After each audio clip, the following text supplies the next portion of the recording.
Goes into stall 7 with Michael Roberts. Let's go to Peter.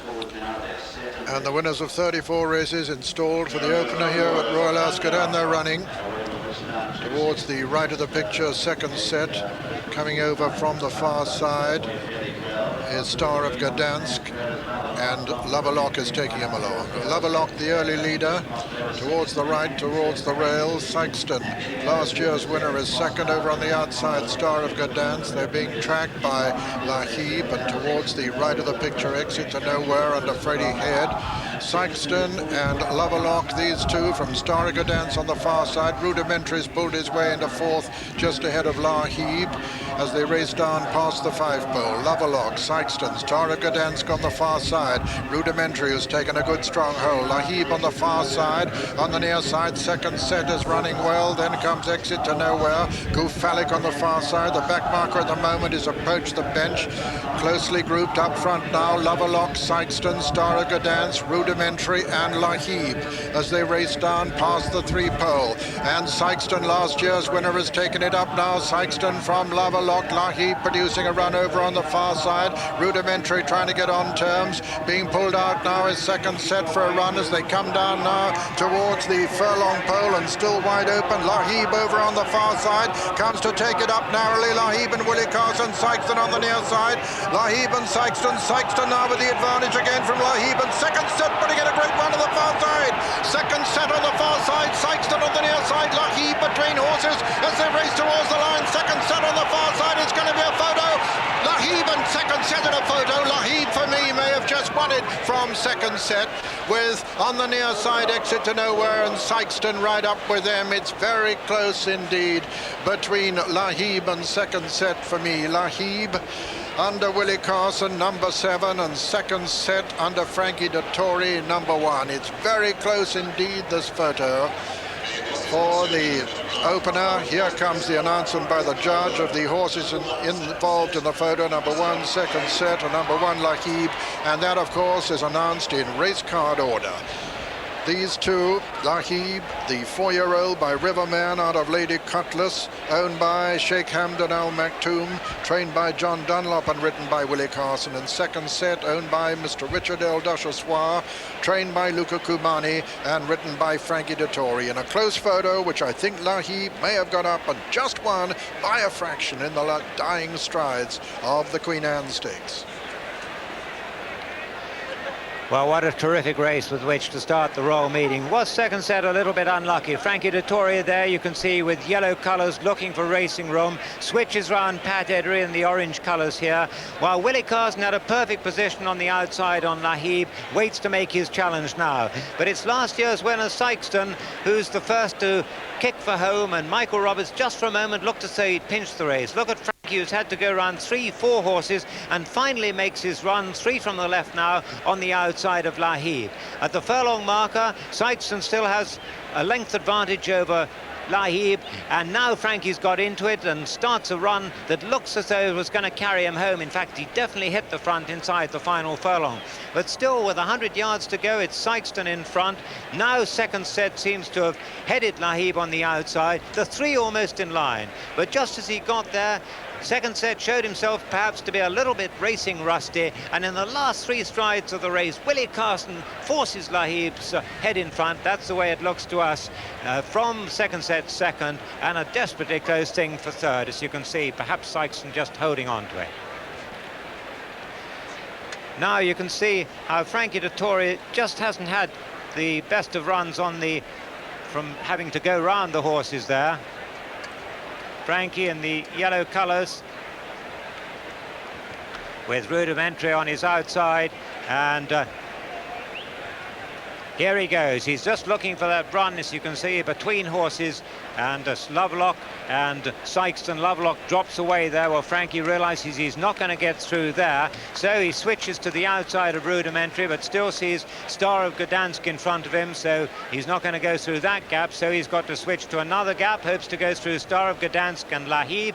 Willie Carson closes that one on him, and so now he has no option but to go round on the outside of Willie Carson and Lahib. Good bit of riding that by Willie Carson, very good tactical riding. And as you can see, Rudimentary's had very, very little room indeed. And also Freddie Head on the rails there on exit to nowhere. Well, he's got nowhere to exit from, but he managed to push up the inside of Patidry on Rudimentary. And he gets a run up the inside of Michael Roberts as well on Sykestone.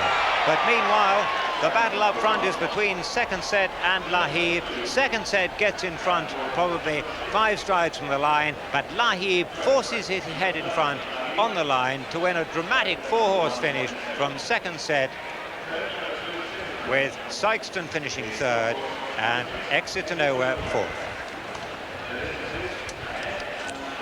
And this is Lahib, the son of Riverman out of Lady Cutlass, who was by Cutlass, winner of his 2nd race in only 5 outings.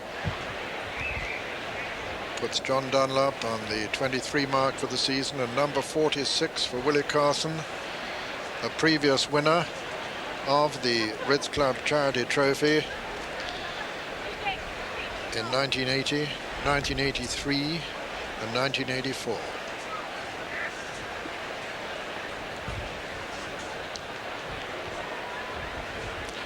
Cracking good run by Second Set, and a marvellous training performance this by Luca Cumani. He hadn't had a previous run, this horse, and Luca, who won this race in 87 with Then Again, and in 90 with Mark of Distinction, had him spot on for this test, and only just touched off by a very narrow margin in a really thrilling race for this opener, which the French haven't won since 1971, when Roi Soleil won under Jimmy Lindley, and the Irish haven't won since 1975, when Imperial March won under Gianfranco Dettori, the father of Frankie Dettori, who was runner-up this afternoon. The starting prices on the opener, the traditional opener, the Queen Anne Stakes, as follows. First, number 7, Lahib, 100 to 30 favourite. Second, number 1, Second Set, 4 to 1. And the third, number 2, Sykestone, 20 to 1. Well, the race isn't officially over in the 2:15 at Thirsk. Number 4, Plum First, was first, 7 to 1. And there is a steward's inquiry, but it doesn't affect the winner. Second, number 5, Annie Rose, 9 to 1. And third, number 13, Working for Peanuts, 7 to 1. So first blood to the favourite backers of the Royal Meeting, a 130 favourite, a success for Shekamdan Al Maktoum, John Dunlop and Willie Carson, and a very fast time. The time was 1 minute 38.64 seconds. That is within half a second of the course record for the straight mile. So these are fast racing conditions, and quite a strong breeze too. And it's a breeze, I'm sure, that's going to have an effect on the fashion scene. The sun has come out again, and Yves Pollard is in amongst it all.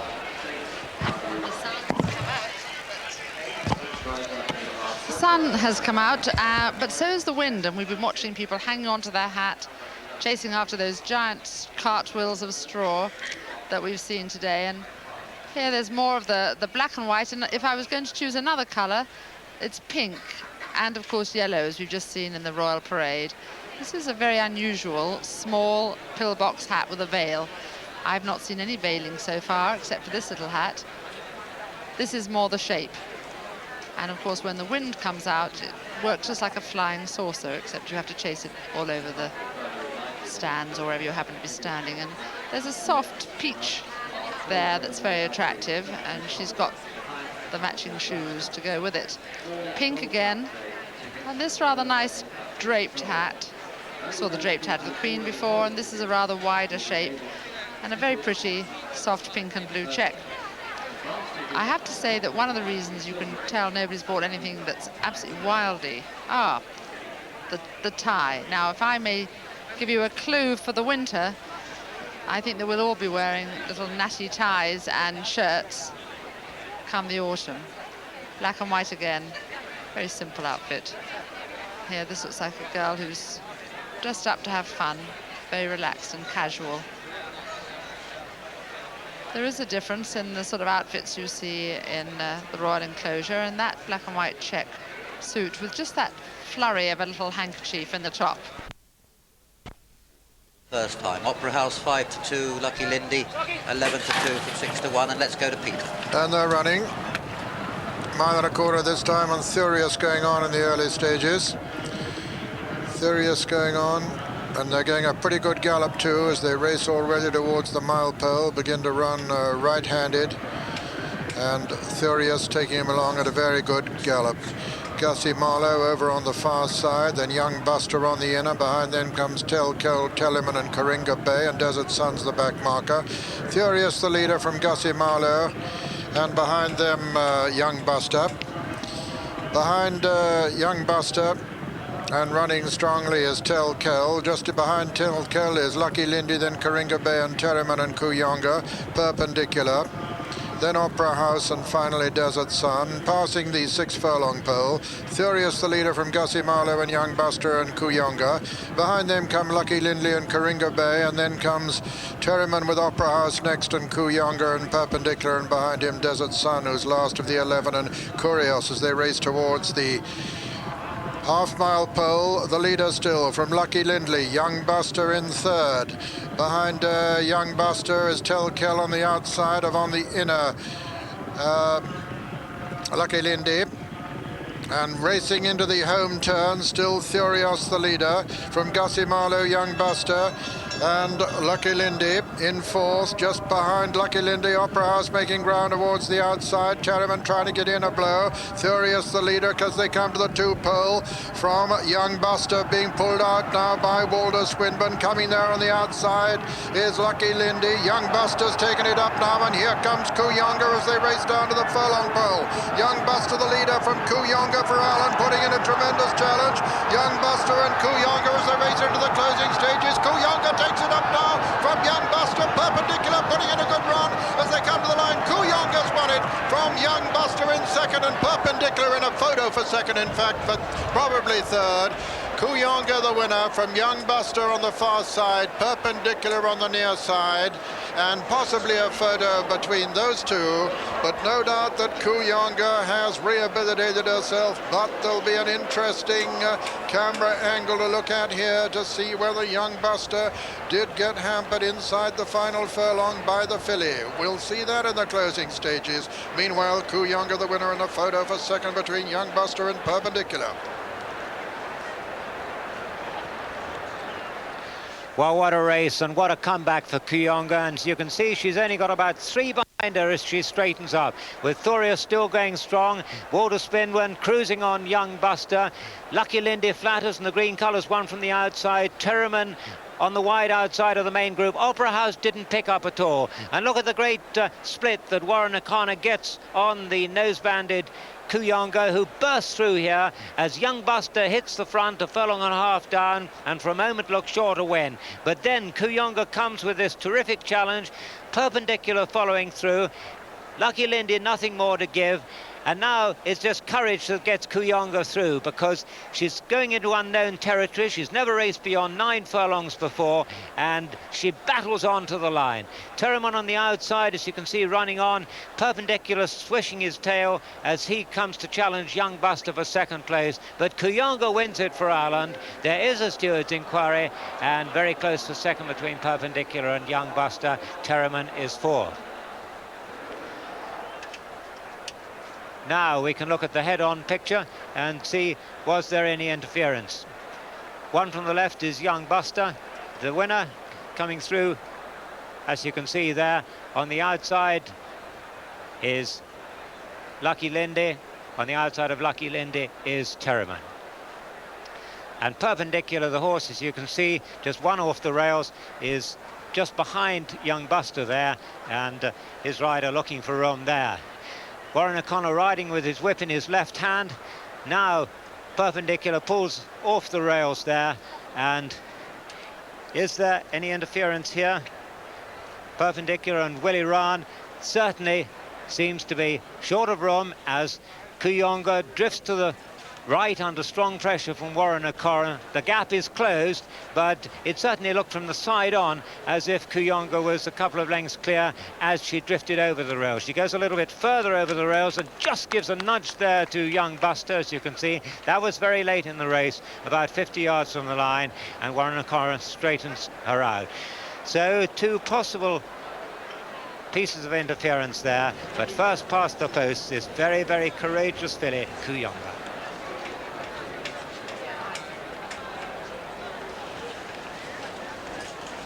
Kuyonga, a 9-to-1 chance, and a marvellous comeback by this filly, by Persian Bold out of Anjulia, by Northfields, and a fine effort by Michael Corns to get her back in this form, to enable Warren O'Connor to win honour again as he did at the Royal Meeting last year. A marvellous moment for him. What the stewards, I imagine, will be looking at will be to see whether, to determine whether he did in fact impede young Buster in the closing in stages. Here's the, meanwhile, is the outcome of the photograph for second place. Perpendicular was second, young Buster was third.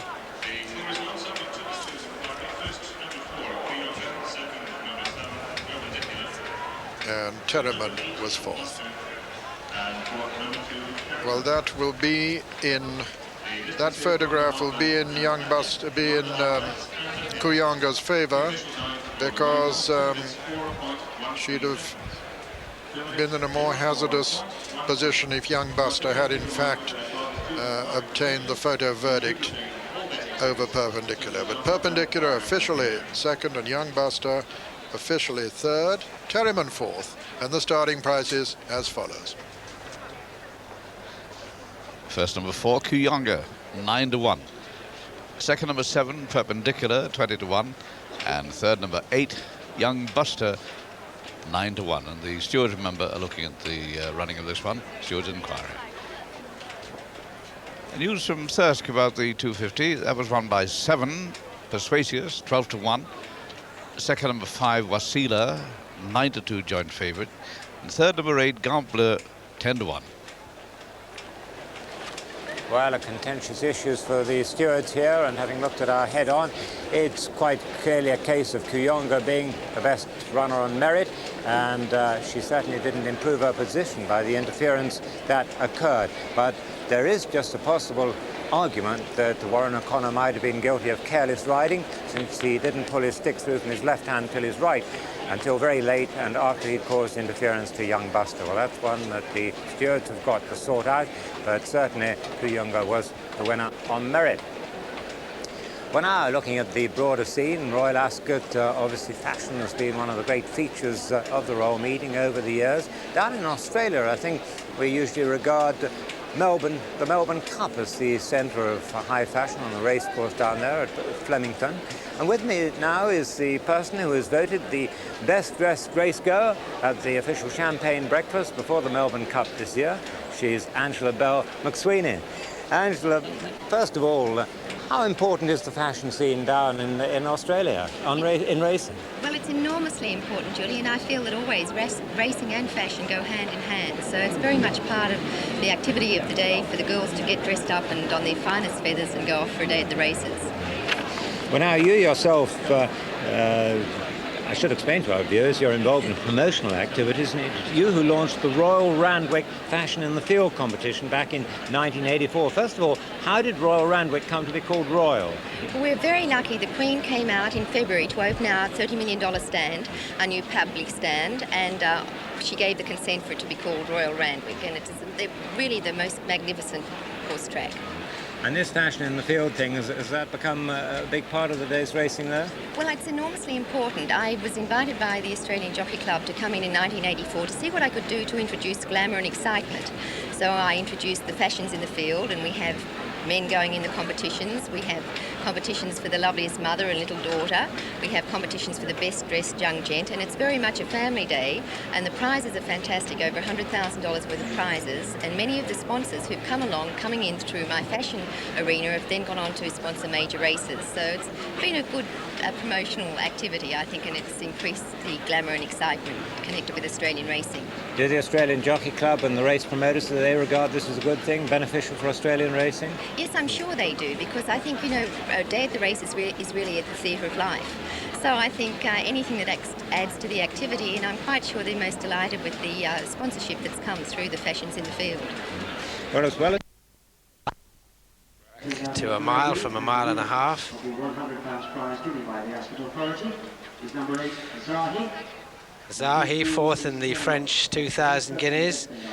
He'd previously just got beaten by Jeune up at Thirsk. That looked disappointing at the time. He started favourite and was expected to win, but Jeune came and ran away with the predominant stakes at Goodwood. Zahi, having run fourth in the French guineas, then won the Diomed Stakes at Epsom in very good style, beating Mysterioso, who runs in our opening race tomorrow, the Jersey Stakes. Zahi is the best turned out horse. Ken Roberts gets £100.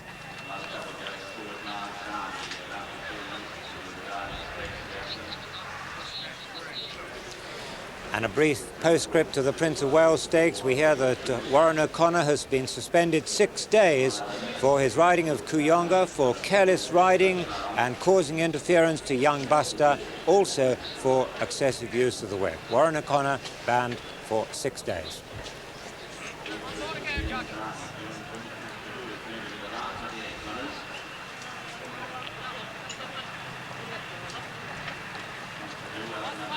That's it. They're all in. And they're away. Roderigo de Triano just dwelt a tiny bit in the stalls, and going on in the early stages, Zahi with Beldy in the early stages. Zahi on the inside of Beldy. Then comes Azud. Then Brief Truce on the outside. Castadou's just in behind. Then Roderigo de Triano is the back marker. River Falls, 2 from last and 1 from last to Razi.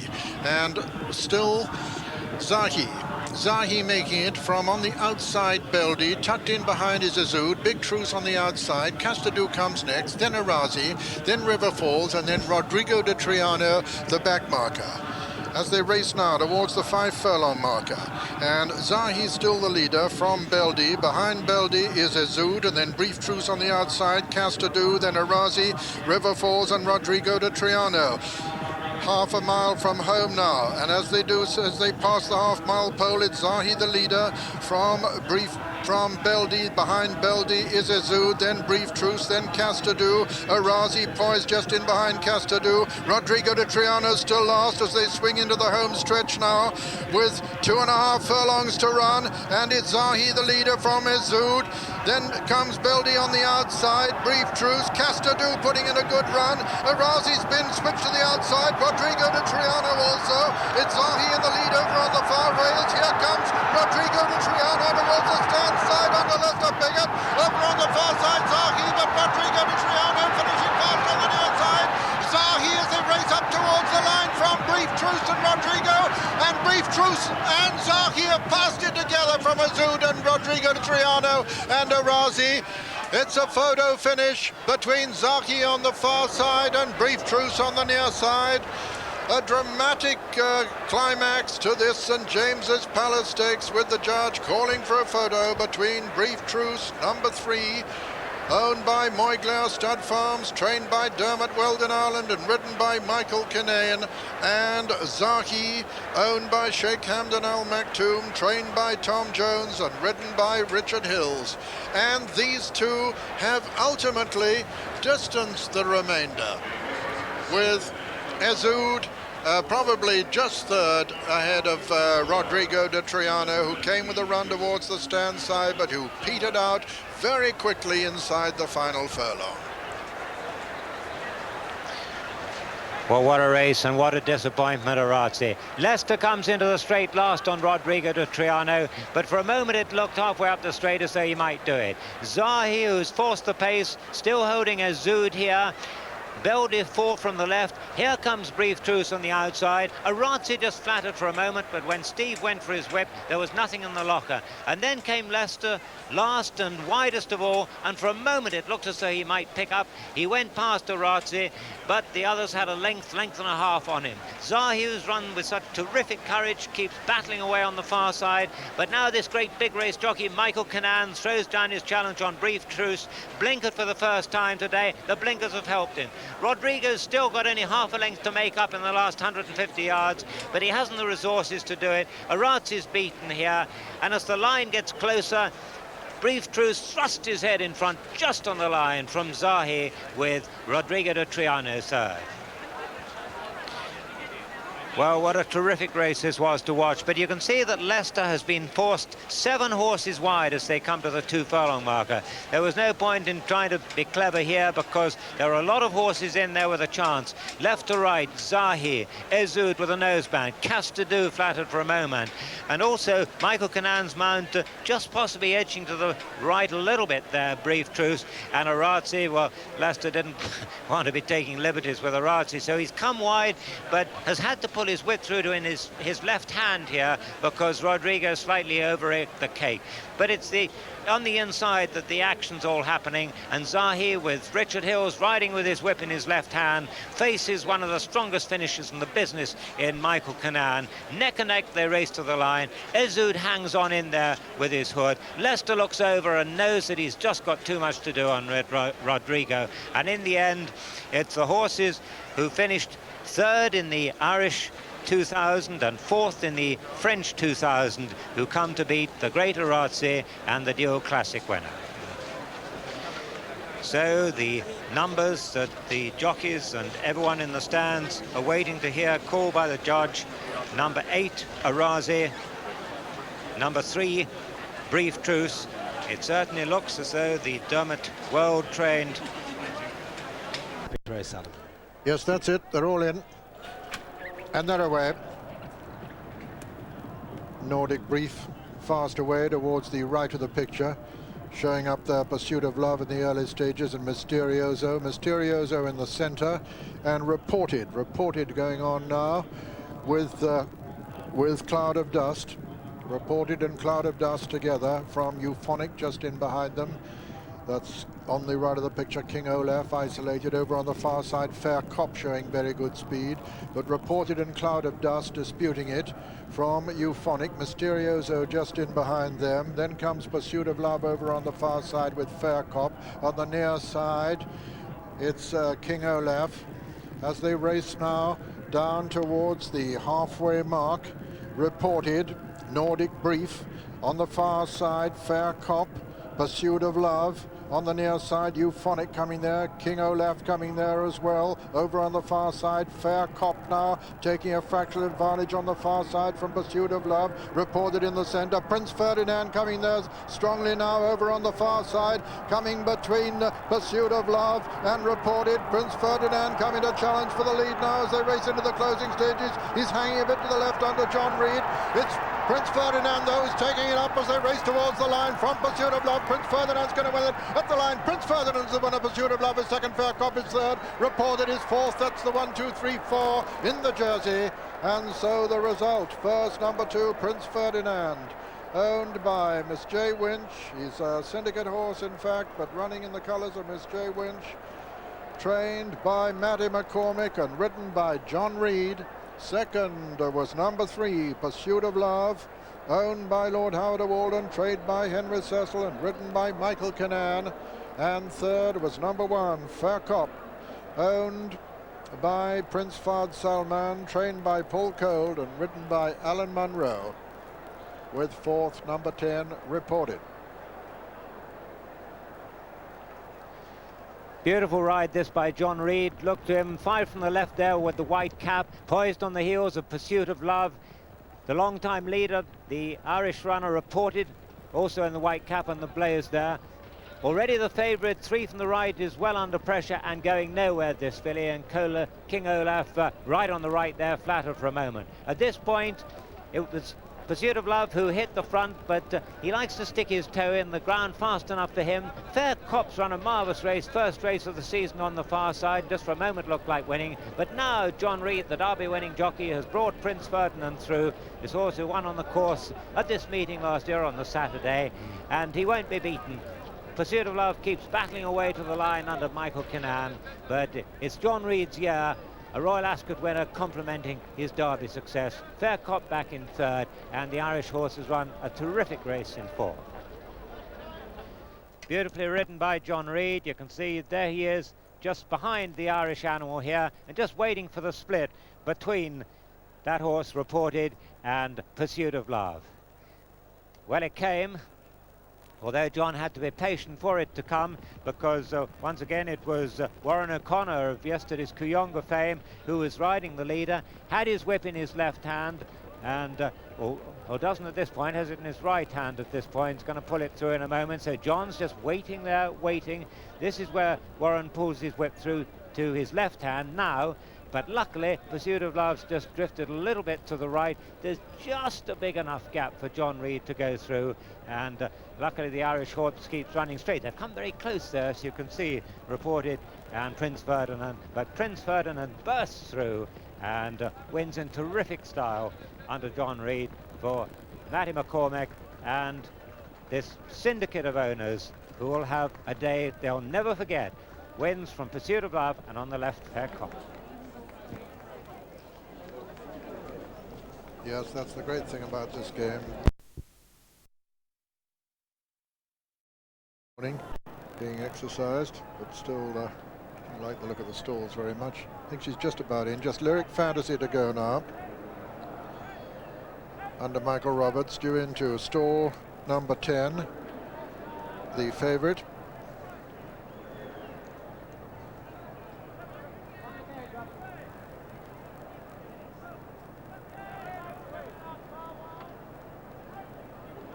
She goes in sweetly, that's it.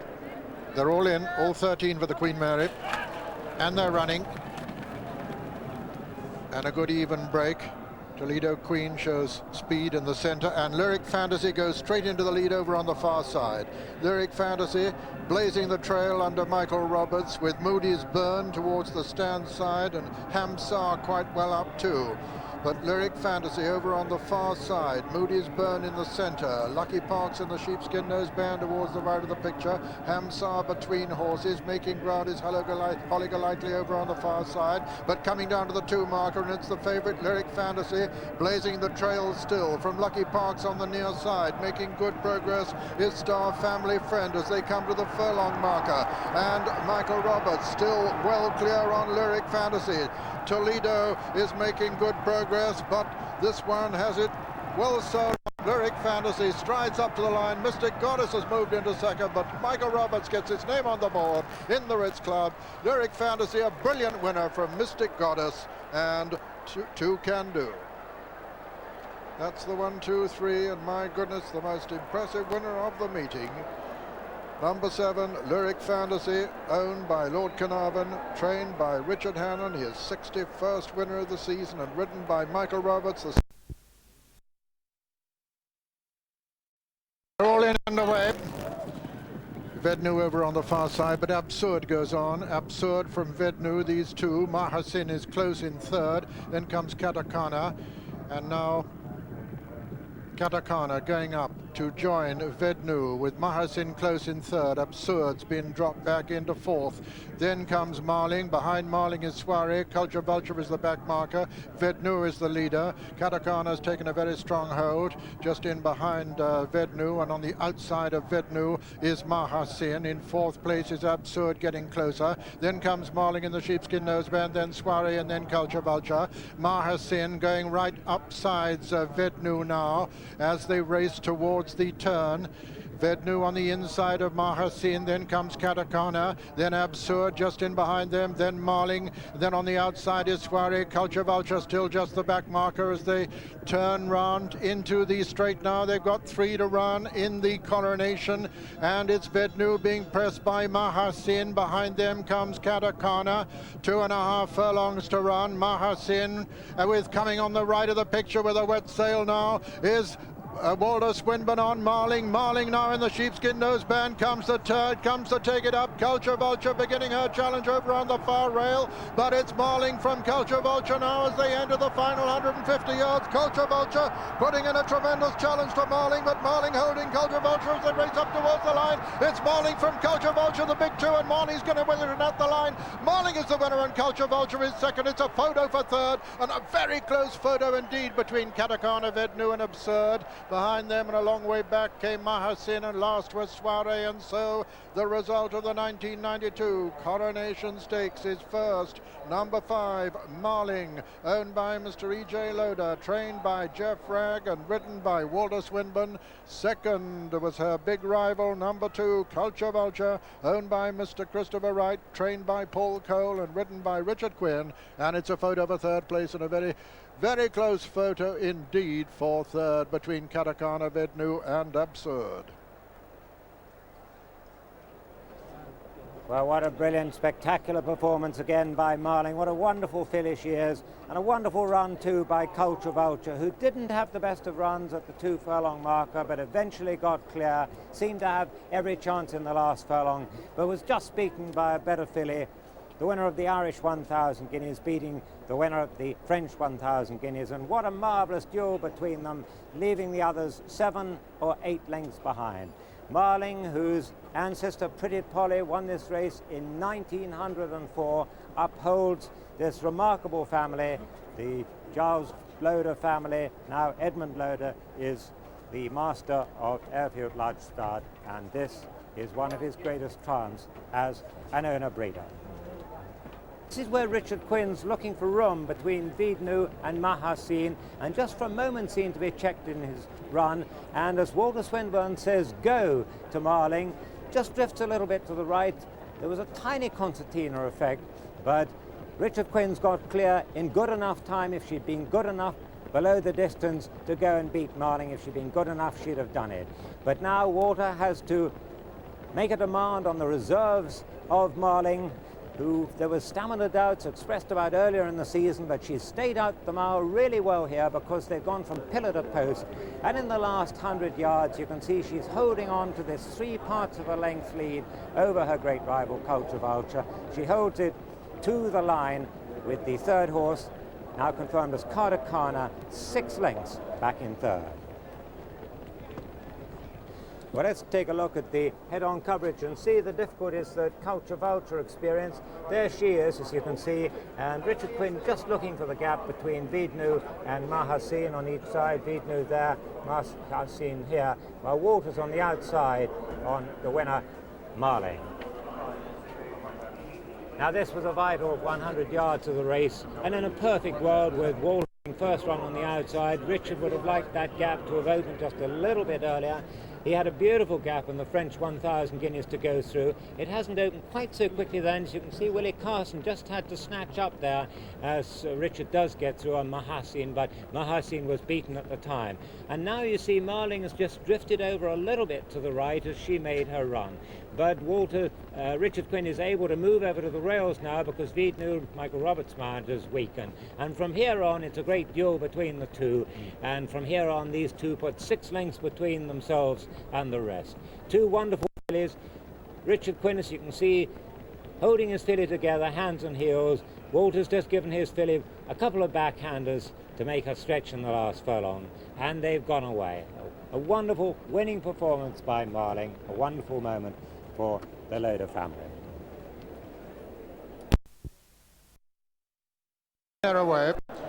And High-Low, in fact, is one of those that breaks fast towards the right, and over on the far side, Cape Pigeon is right up there with the early lead, and so's Night of Mercy. Marine Diver's not far off the lead, and also Double Echo. And on the near side, still showing good speed, is High-Low. High-Low towards the near side with Go Executive up there, and Dorset Duke also. Absonal's not far off the lead, Berlin Wall also, and over on the far side, Pelorus has come there to dispute the lead, and you get 2 races now for the price of 1. Over on the far side, it's Pelorus leading that group, and on the near side, Berlin Wall's right up there with Dorset Duke and High-Low. Just off them comes committed dancer. The top weight who's showing very good foot too. Colour Sergeant in the royal colours is 4 from the rail on the near side. Over on the far side, it's Pelorus from King of Chance, and a high premium up there with Parliament Square also. They're coming down to the 2-pole, and it's committed dancer, high-low, Colour Sergeant, Dorsey Duke on the far side. Pelorus being pressed by Parliament Square, and Dazwecki coming there on the far side too. Mudafa trying to put in a run on the near side.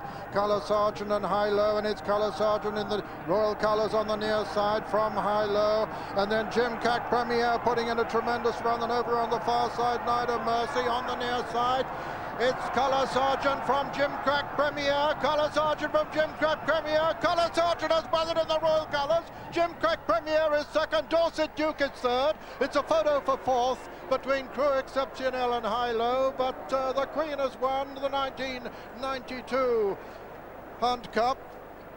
That's Colour Sergeant is the winner. He's followed the example of Alexander in 1956. So the winner, number 28, Colour Sergeant, owned by Her Majesty the Queen, trained by Lord Huntingdon and ridden by David Harrison. Second was number 9, Gymcrack Premier, owned by Gymcrack Thoroughbred Racing Limited, trained by Peter Easterby and ridden by Gary Carter. And third is number 15, Dorset Duke, owned by Mr. Jeff Ragg, trained by him and ridden by Michael Hills.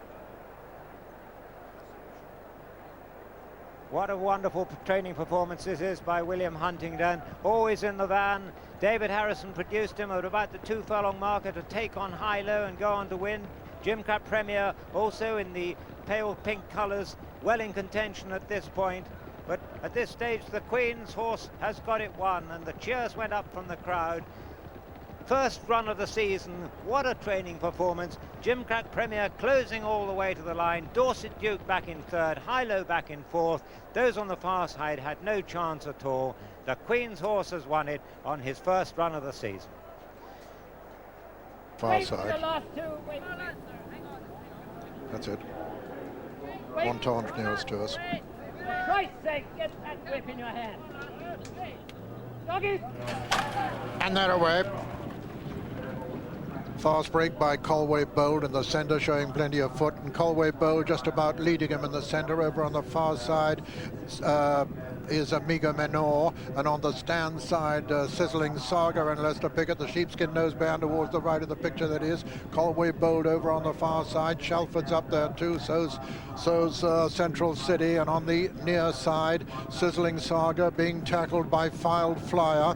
Colway Bold still in the centre, and it looks as though File Flower's just about the leader on the stand side now. File Flower from Spanish Storm on the stand side, then Sizzling Saga, and over on the far side, Shalford's definitely leading that group with Sir Harry Hardman not far behind him. Then comes Medai Door and Central City. On the near side, it's File Flyer and Spanish Storm. Bazelle is putting in a good run. Montendre is getting closer. Shalford, though, has it on the far side at the moment. It's Shalford on the far side, File Flyer on the near side with Spanish Storm. Shalford is the leader as they race towards the line. Shalford is going to win the Cork and Orrery, and at the line, Shalford is the winner. It's going to be close for the places, with Amiga Menor just second, and a photo for third between File Flyer, Spanish Storm and Montendre. But Shalford has put up the most sizzling display to win this Cork and Orrery Stakes. First, number 1, Shalford, owned by Mr. David Koch, trained by Richard Hannon and ridden by Michael Roberts, puts Michael on the 2-winner mark. He joins 4 other riders with 2 winners at the meeting. Second was number 2 over on the far side, Amiga Menor, and it's a photo for third and fourth places, and a very close photo indeed. But this marvellous result, particularly for the veteran bloodstock agent Jack Doyle, who's only just negotiated the sale of this horse to stand at Coolmore next season. My goodness, how delighted the new owners will be. A lovely looking horse and a brilliant winner. Yes, and a triumph for the older generations. 4-year-olds first and second here, or Amiga Menor is a 6-year-old, and Shalford always had the race by the grasp on the far side. On the stand side, Spanish Storm and File Flower, they ran very fast, but when they crossed the road, the far side were just in front, and Shalford's now gone clear of that group on the far side. Amiga Manor in the orange colours runs really well. In the green, that's Mid-Eye Door dropping away. Disappointing run by Central City, and the yellow colours never really got in a blow. And at this point, the winner's gone 3-4 lengths clear. And Michael Roberts, riding his second winner of the meeting, just shows him the web, but asked him to lengthen. He loves this straight 6 furlongs here at Ascot, where he won the Diadem. A great run by Amiga Manor, last year's Wokingham winner, on the far side, and the two on the stand side very close for third place. At And Delve breaks fast on the inside of Armorama. Neodini close up with Guilty Secret on the outside. Then for wide, Blushing Storm, Pearl Angel, and finally Arikala. And after 2 furlongs, it's Armorama showing in front of Delve on the rails, Guilty Secret on the outside, Neodini in the visors, then for wide, followed by Blushing Storm, Lester Biggett in the white cap, last but one on Pearl Angel, and last of all is Arikala. Going to the mile from home point, and Armorama continues to lead by just over a length from Delve, then Guilty Secret, Neodini, for wide, Blushing Storm, Pearl Angel, and finally Arikala. They've got 7 furlongs to race now, and it's Armorama just over a length ahead of Delve, then Guilty Secret, Neodini, for wide, then Blushing Storm, Pearl Angel, and Arikala. They're at halfway in this Ribblesdale Stakes, and Armorama still the leader by a length and a half from Delve, then Guilty Secret, Neodini in fourth, then for wide, Blushing Storm, Pearl Angel, and finally Arikala. Nobody's made a move yet as they come to the 4 furlong from home pole, and now they're closing up with Armorama by 3/4 of a length from Delve, then Blushing Storm, Guilty Secret, Neodini, Pearl Angels past 1, and that's for wide, and last of all is Arikala turning in now just under 3 furlongs out, and Armorama the leader from Delve, then Blushing Storm, Neodini and Guilty Secret, but Armorama showing in front of Delve, and here comes Neodini on the outside.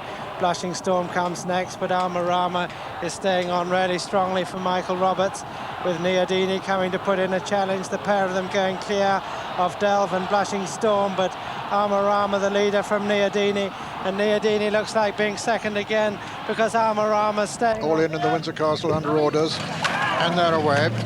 City Rocket towards the right breaks fast. Collion's very fast into her stride too, and Satank over on the far side, and Surprise Offer right over on the far side. Satank, and on the near side, Sheila's Secret showing tremendous speed. Sheila's Secret on the near side, Satank right over on the far side is Surprise Offer. Leading the rest is Hazy Key, and it's Satank who's taken it up now from Sheila's Secret, with Surprise Offer on the outside.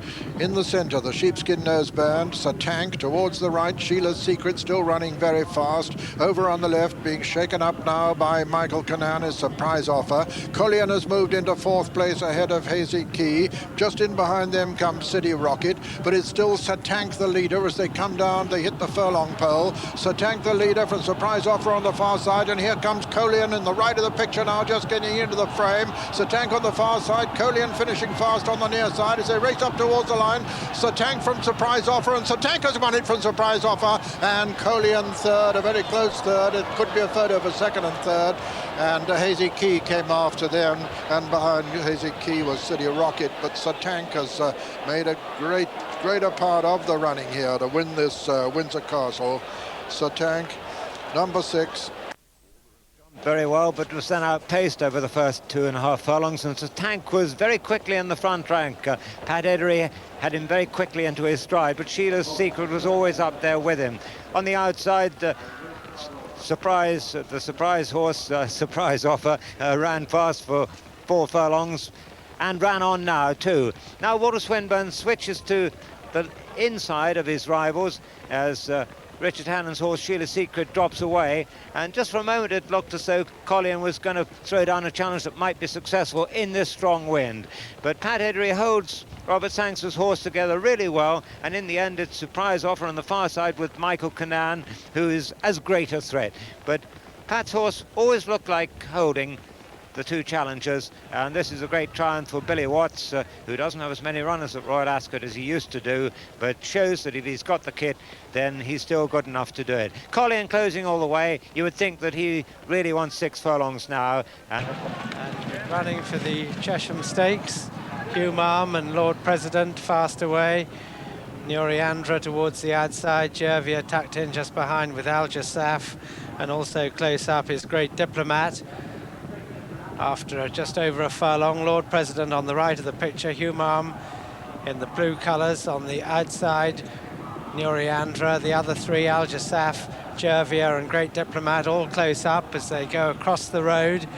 3.5 furlongs out, Lord President the leader, Hugh Marm in second place, then Al Jassaf, Nuriandra, Jervia and Great Diplomat trying to come on the outside, and they're coming to the 2 furlong marker, and it's Lord President the leader from Hugh Marm, then Al Jassaf, Nuriandra and Jervia, but Lord President has a definite lead coming to the final furlong with Hugh Marm hard ridden to get on terms. They're going away from Al Jassaf and Nuriandra, and Hugh Marm coming to challenge Lord President as they run to the last half furlong. Hugh Marm on the far side goes on from Lord President, running up to the line, Hugh Marm the leader. Hugh Marm and Richard Hills. On from Sapience on the inside, Runyon, Lucia Reverti on the outside, going upside Sapience now. Rockhopper, the back marker of the quintet, Mellowby ensuring a really good pace. Lucia Reverti up on the outside of Sapience, and then Runyon and Rockhopper as they race down towards Swinley Bottom. Mellowby with a very clear advantage from Sapience and Lucia Reverti, Runyon and Rockhopper just coming up now to the mile pole as they swing right-handed, and Mellowby by about 3 from Sapience, Lucia Reverti, Runyon and Rockhopper. And here is the mile pole, just 20 yards off it, and passing it now, Mellowby the leader, from Sapience in second, Lucia Reverti, and then Rockhopper just relegating Runyon to last place as Mellowby blazes the trail past the 7 pole ahead of Sapience, Lucia Reverti, Rockhopper and Runyon. Mellowby maintaining this very fast gallop at the 6 furlong pole in this Hardwicke Stakes. From Sapience in second, Lucia Reverti, Rockhopper and Runyon. Coming to the 5 marker, still well clear is Mellowby from Sapience. About 8 lengths up, 7 lengths up on Sapience. Lucia Reverti being pushed along in third, Rockhopper and Runyon matching strides. Half a mile to run on just under now, and still Mellowby by about 4 from Sapience in second, then Lucia Reverti, Rockhopper running round the outside of Lucia Reverti, Runyon the back marker, Mellowby round the home turn into the straight from Sapience. Then comes Rockhopper on the outside. Sapience comes to take Mellowby. Rockhopper now on the outside, coming to try and take Sapience, but Sapience galloping on strongly under Ray Cochrane. Rockhopper being pushed along by Pat Eddery, but Sapience holding him at the moment. Coming down to the furlong pole, Sapience on the far side, Rockhopper on the near side, beginning to get to him as they come into the closing stages. Sapience on the far side, Rockhopper on the near side. They're stride for stride. Rockhopper just on the near side. Rockhopper, Sapience, they go past together in a photo. Rockhopper and Sapience in a photo from Lucia Reverti and Runyon in 4 and Mellowby back in 5. And a close photo it is too, between Rockhopper on the near. Thank you, Jimmy. That's it. Ciso in. They're all installed, under orders, and they're away. Over on the right of the picture, breaking fast, is Prononymous. Prononymous towards the right, Consigliere just in behind him. Nordic Brave showing very good speed in the early stages too, and right over in the far side, Sylvan Breeze is up with the lead. Also Orfad, Red Rosine not far behind the lead also on the far side, and in the center it's Nordic Brave. Nordic Brave making it now from Ciso just in behind him, And then on the near side, Consigliere, Ciseaux, Lock Song is also showing very prominently on the center of the course. Lock Song with the sheepskin nose band, the very middle of the course now, probably just about the overall leader from Master Planner. Consigliere towards the stern side, with also well up with him Bold Habit, then Tabab, the old chapel not far behind him on the near side too. Running down, Tabab on the near side, Consigliere, Lock Song in the center. And as they race now inside the final furlong, Lock Song in the center, Double Blue coming there on the far side. Bold's finishing strongly.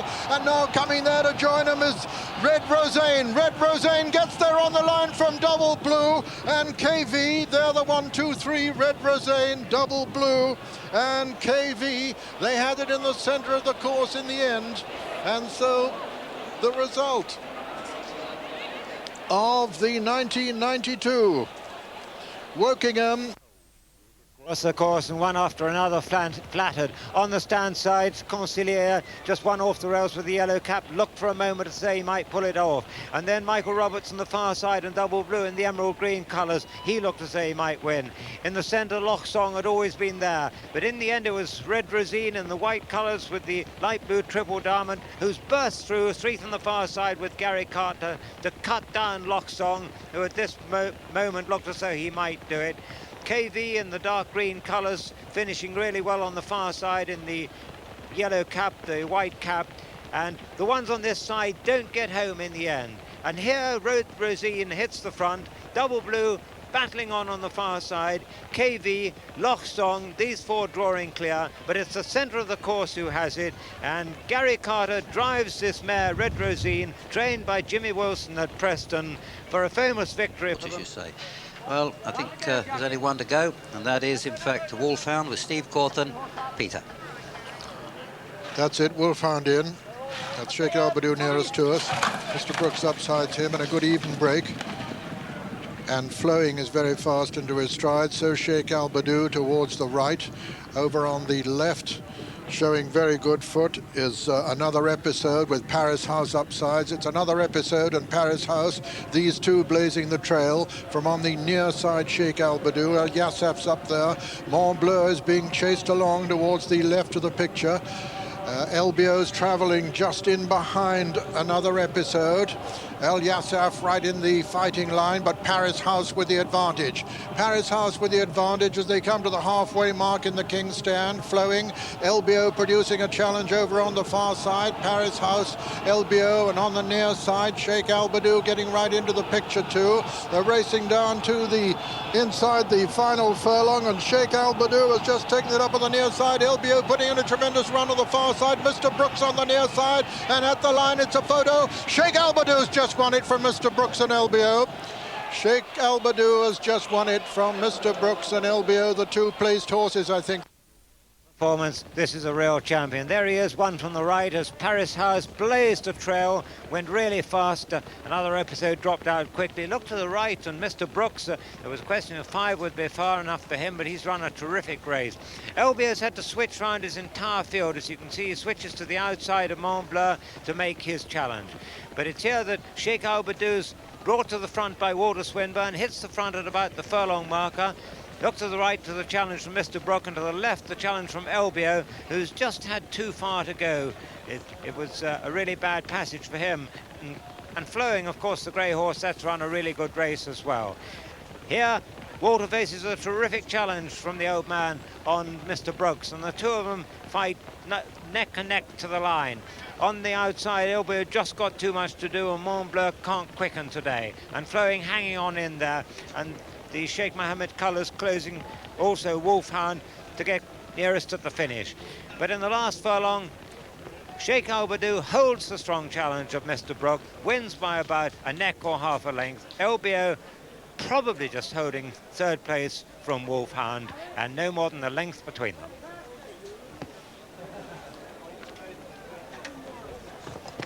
Well, now here's the head-on, and you can see the bad run that last year's winner LBO's had. Frankie's had to go right round the whole field. One from the right is the winner, Sheikh Albadou. On the right is Mr. Brooks, and Frankie looking for a little gap there, a little split, can't find one, can't go on the inside of Pat there, so he's had no option but to go round the whole lot.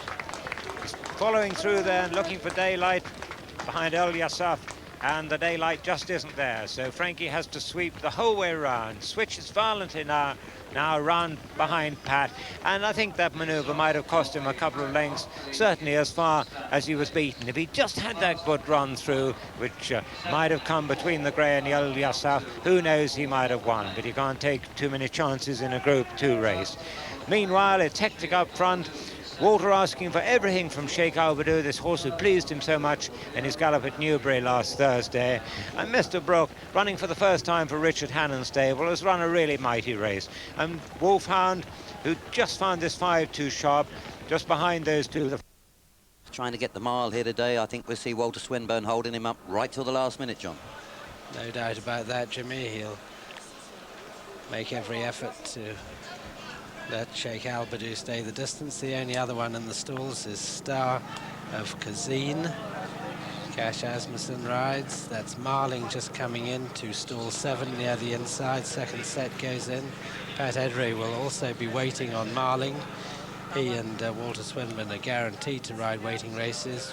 Ray Cochrane won't be in any hurry on Selkirk, who's just gone in.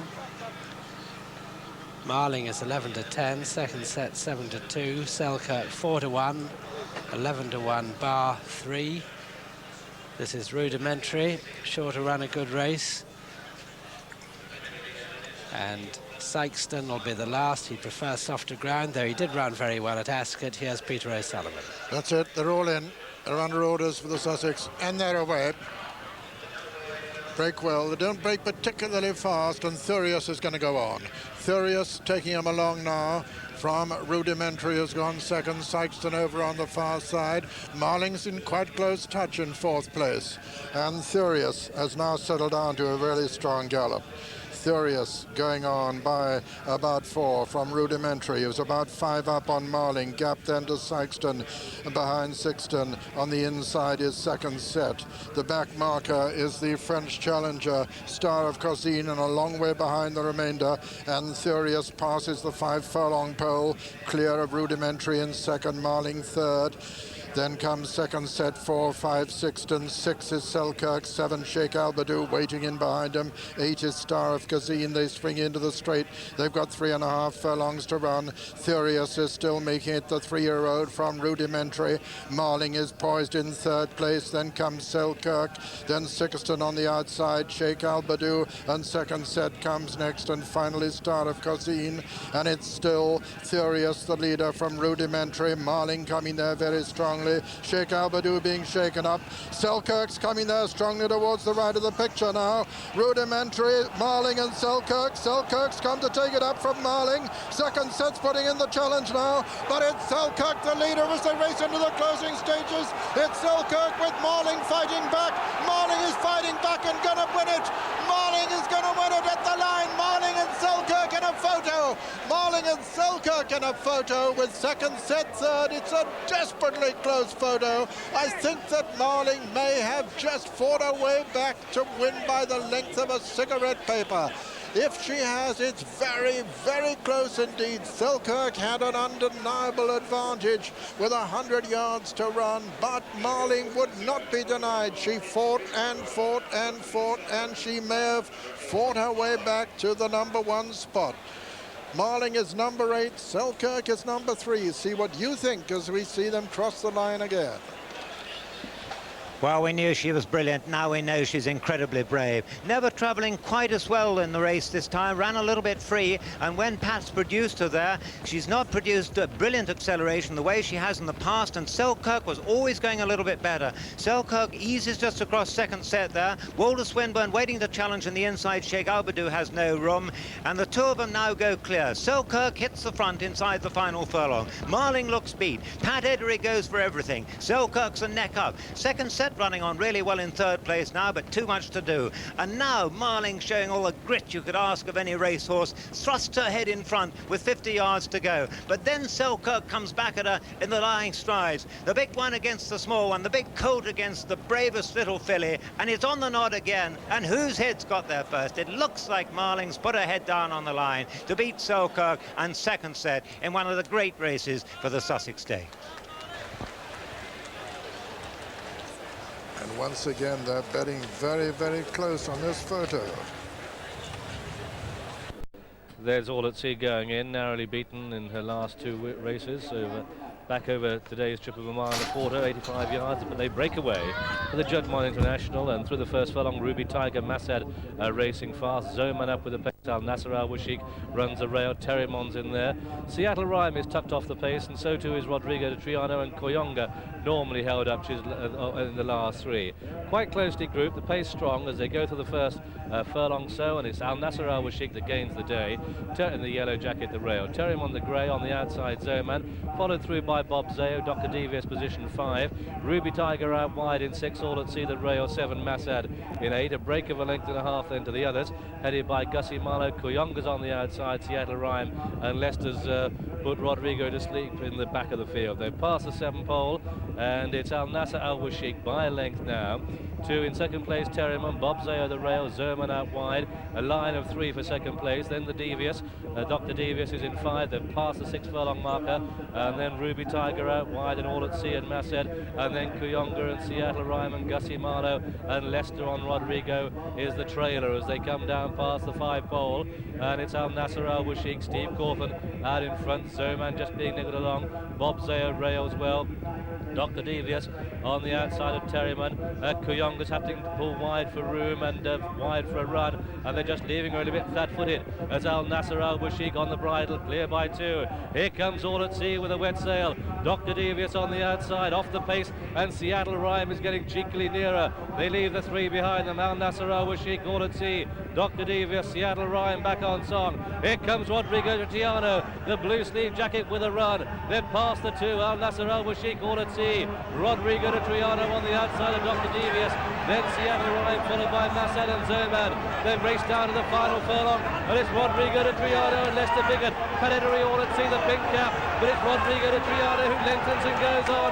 No stamina down here. He's going to see the trip out all right.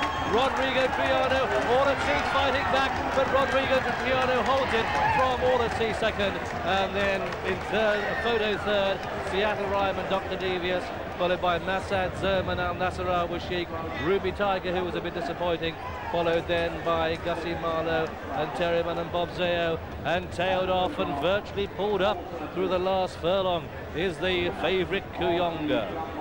And so there is Koyonga, who hardly got home at all and just trotted up in the last half a furlong or so. And so the result then, I'm sure there'll be a steward's inquiry to this race.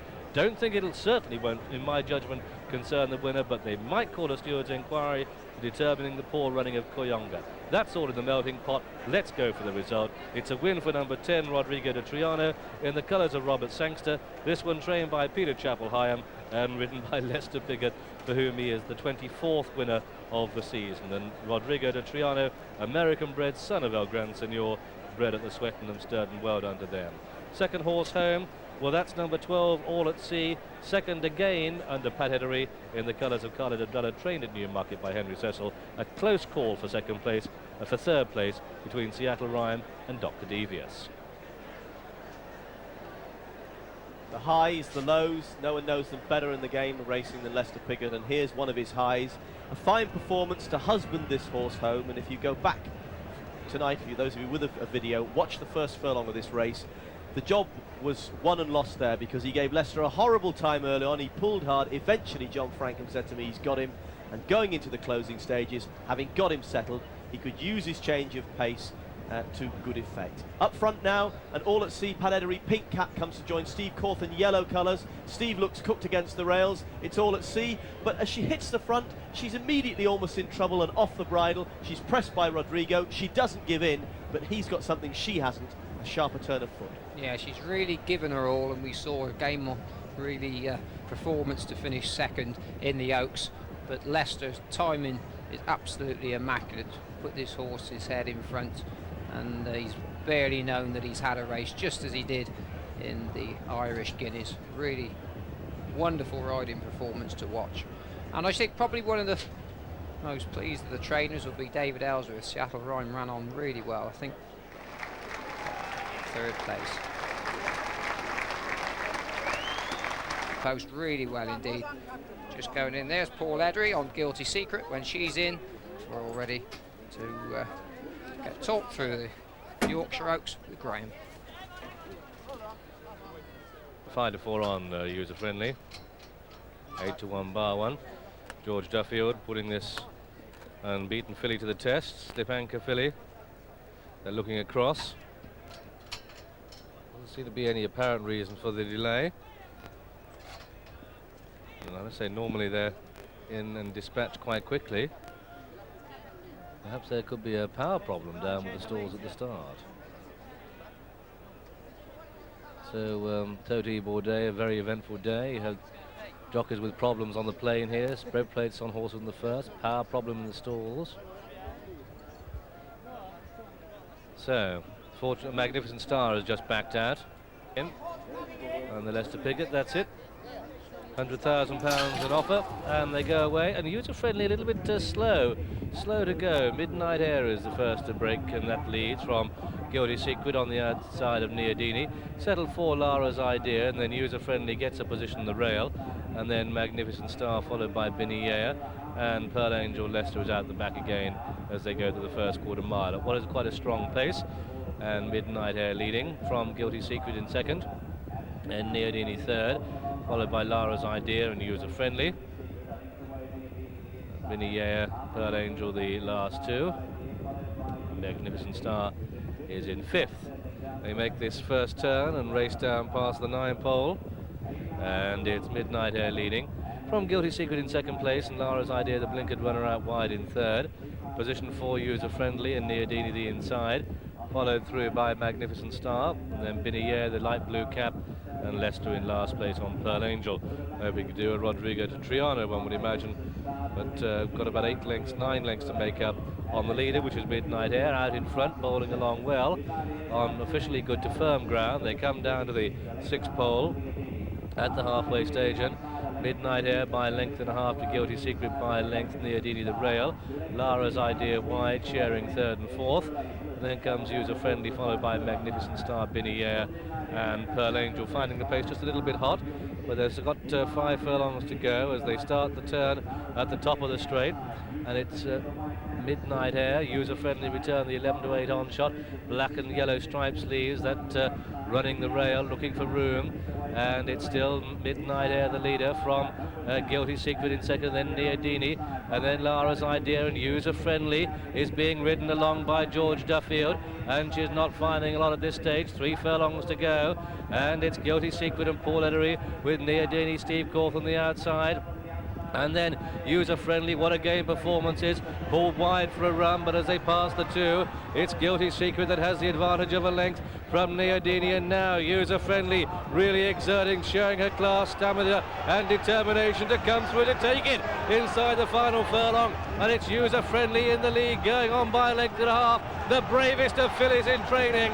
User Friendly coming clear, a 3-way photo for second place, but User Friendly takes it, and it's a photo second between the brothers Eddery, Binny Yea and Guilty Secret, and then came Niadini in a big break then to Pearl Angel, Midnight Air, Lara's Idea, a Magnificent Star who triumphed in the race this last year but finished last this, and so the result of this, the Aston Upthorpe Yorkshire Oaks.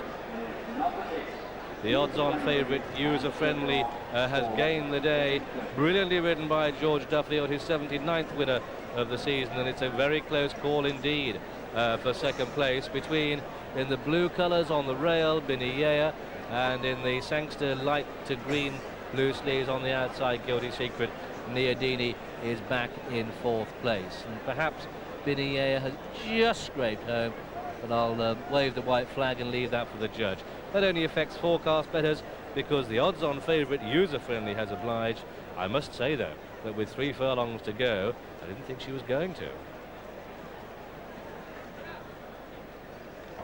The man the man who had £11,000 on to win 8,000. I should think he was just about looking for some rope to begin hanging himself as they turned for home, because as the pace quickened up with Guilty Secret in the Robert Sangster's colours, just about to take the lead now off of Midnight Air, who'd made most of the running. User Friendly had got tapped for speed and was going nowhere when George Duffer began pushing her along, but to her eternal credit, the more he pushed her, she stuck her head down, kept going, and in the end, Jim, she's won really nicely. Oh, once she got in front, it was all over. She stayed on so strongly, she put distance between herself and the remainder.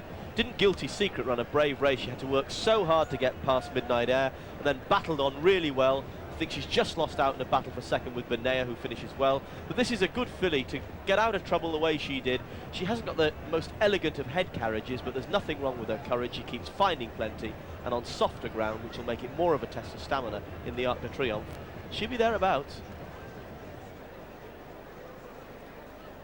User Friendly returned up the arm on, 11-8 on favourite. It did touch 11-10 on. Very close for second as GG called between Benea and 8-1 chance, and Guilty Secret double carpet 33-1. Listen to the applause for this bravest.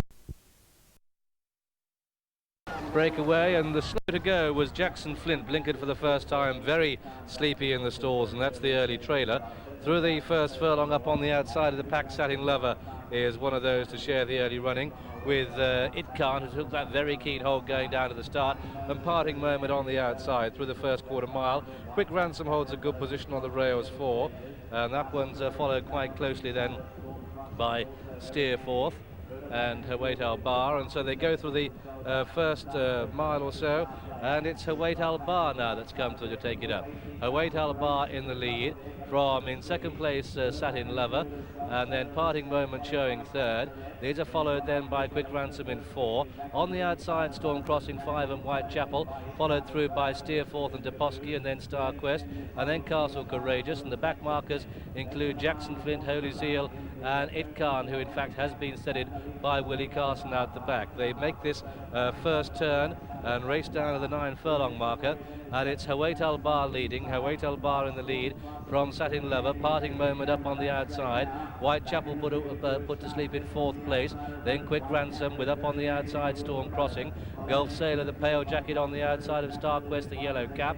A racing mid-division is Steer Forth, not that far away is Her Jame, also mid-division Castle Courageous. First Victory is out the back, and the back 3 are still Itcan, the striped cap, light blue cap, that's Holy Zeal, black cap out the back is Jackson Flint, and they race down to the 6 furlong point, and it's still Hawait Al Bar leading, Hawait Al Bar from Parting Moment in second, and then Satin Lover racing third, Storm Crossing close enough if good enough in 4, Whitechapel ranging through into 5, Quick Ransom the rail 6, and then Deposky starts a run, Star Quest behind that, Steer Forth is on the rail, and they start the turn in past the 5, Hawait Al Bar and Pat Edery still have the call to Satin Lover in those striped colours.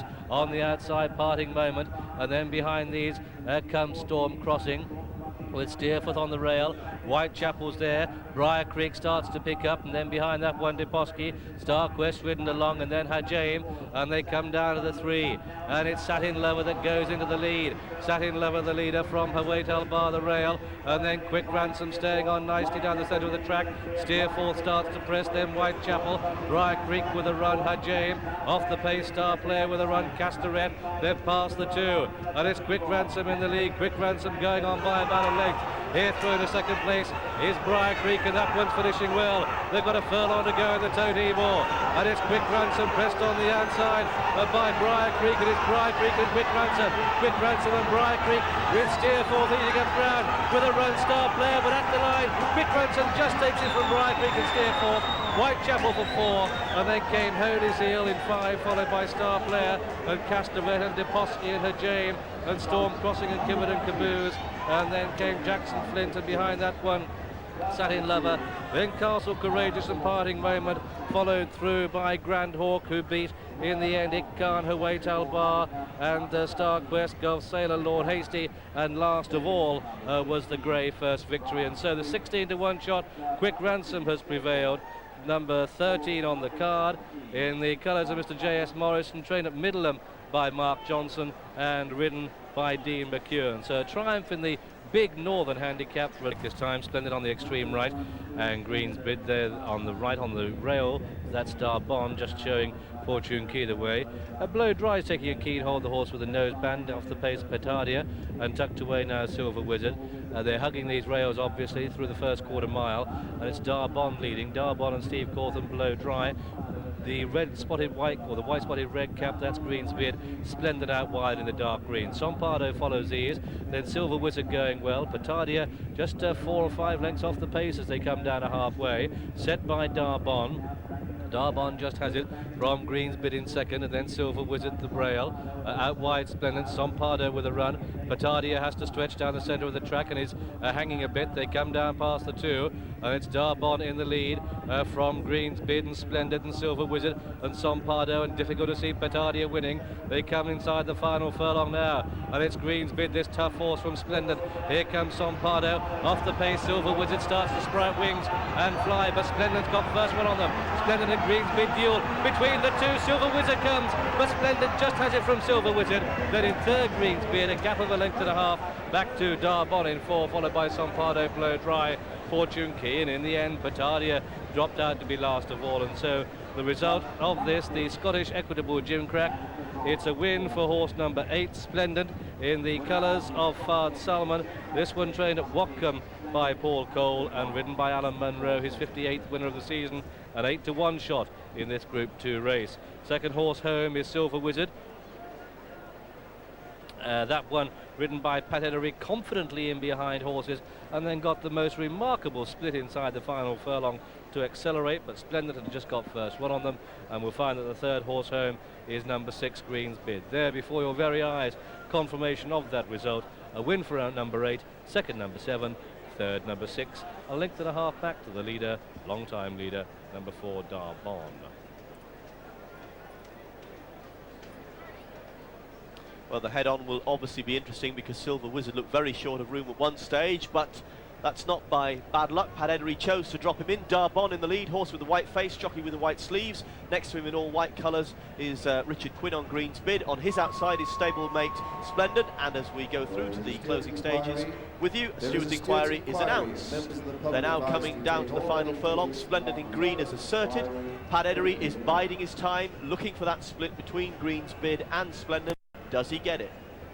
Well, Splendid's only won half a length here, but he's won really nicely. Been given a good ride by Alan Munro, because I always found, well, you can just see now that Silver Wizard has done really well because there wasn't much of a gap. Splendid and Green's Bid just tightening him up, and whether Silver Wizard is adjudged to have been going for a gap that actually wasn't there, you've still got to admire his braveness. But there's the winner, Splendid. I don't think it's going to affect him at all. I think there's no doubt, John, that Pat went. 2 can do, so let's get the answer straight from the horse's mouth. With me is the trainer, Conrad Allen. Conrad, can you explain this opposition in the betting ring to your filly? It's probably because I haven't had a bet, Derek. So they usually won't take my money when I want to have one, so it's probably because I haven't been in there yet, because you've grabbed me. Exactly. Well, how is she? Are you going to have a bet today or not? Probably not, because the ground's a little bit firmer than I wanted it. I really did want the rain, and also after the Cherry Hinton she had to have a flu vaccination and just got a temperature of 104, so I gave her an easy week, and I'm perhaps just a gallop short than I wanted to be. So her main target has always been the Breeders' Stakes in Ireland, and she's fit enough, I think, to do herself justice, but for me today at this price, not a betting proposition. Conrad, thank you very much indeed for telling us that. Thank you. And 100% honest there, Conrad Allen, explaining the reasons, and the bookmakers do get to know these things. I have to tell you, one of the shrewdest nuts in the ring has been around with £800 at 2-to-1, at 13-to-8 for 2 can do. So there is still some confidence behind it, but Conrad Allen really putting you off there. The bookmakers want to get it. That's why it's 13-to-8 with 15-to-8 Niche and Northern Bird. They're being backed to upset this very weak favourite, and now you know why it is. Great interview, Tomo. Conrad Allen, thanks for marking our card. Well, if there's opposition to the favourite, what about the horse who could be favourite in the next minute or so? That is Niche in the middle in the scarlet colours, and with me is a man who knows it inside out. Taffy Williams, travelling head lad to Richard Hannon. What's the latest on Niche, Taff? Niche, she is very, very well. Yeah. And whatever Conrad Allen says, you know, sometimes he tells the truth. But a lot of them live in a fantasy world. But what about it? I mean, you're having a very Leicester good thinks start. she'll win. Simple as that? Simple as that. He said he won't get beat today. Oh, really? Yep. And Leicester's a pretty good judge. And he said that about Mr. Brooks at Newmarket at Windsor on a Monday night, and he was quite right as it turned out. Just a matter of interest, you've got another runner in this, Risk Me's Girl, number 5. What was Swinburne on board? She'd have a decent chance, but I wouldn't think she'd be anywhere near as good as Niche. You know, I'd love to see a dead heat, which is not possible, really. Yeah. But, you know, I hope it's one or the other. But normally, when we run two, always the other one that comes and wins. Exactly. And you're having a great time. You've been with Richard Hannon, what, 17 years since he started? Since he started. And you tell me yesterday that every year he's increased his We've time. increased the total. We've never gone back, we've always gone forward. Yeah. And you've got 2 good horses coming across from the stables shortly? Well, we've got one on the way now. It's just come in here now, which is Lyric Fantasy. She's coming over in the horse box. Why is she coming in the horse box? Well, it gets so much G'd up coming across there, you know. A lot of the horses, they're sweating before they get here. Yeah. You know, it won't matter to her. You know, she's very, very settled. Well, that'll be a procession, that will. Well, no, that's not that one, because that's another horse coming over for the Nunthorpe, and we've got the horse box actually coming across the middle of the track, and it's only a matter of about, what, 500 yards, but That's you've all. put her in the horse box just Yep. to settle her down, not to get her G'd up. No, and she's just going to land where that blue lorry is over there. Super. We'll see that shortly, but now let's concentrate on the Lowther. They're backing everything in the race against the favourite. 13-2 from 8 Shamisen, 9-2 Northern Bird, 7-4 joint favourites now. Niche and 2 Can Do. They're giving 2 Can Do away.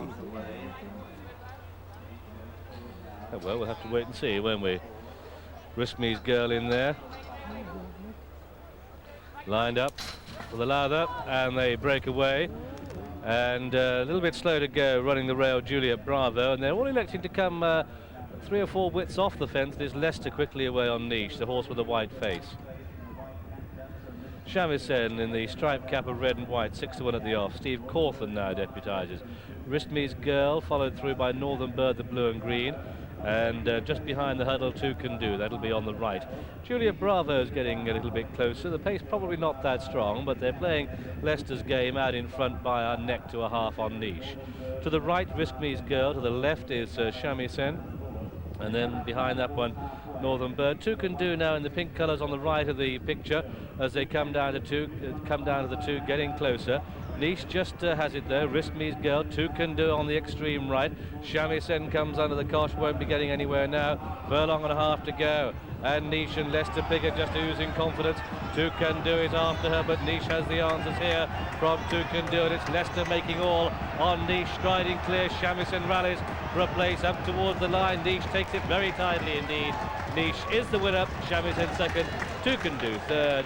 Then came Northern Bird, Risk Me's Girl, and a big break to Juliet Bravo. And so the result then of this Group 2 Lowther Stakes, it's a win for number 1 Niche in the colours of Lord Carnarvon, trained at Marlborough by Richard Hannon, so a double for him already today, and arguably the best is yet to come. Leicester Piggott's 25th winner of the season was number 1 Niche. Second horse home is number 6 Shamisen, up there for a lot of the way, lost a place and then rallied, and the third horse home was the bargain basement by number 7 2 Can Do. Niche at 2-1, Leicester's 25th of the season, few easier.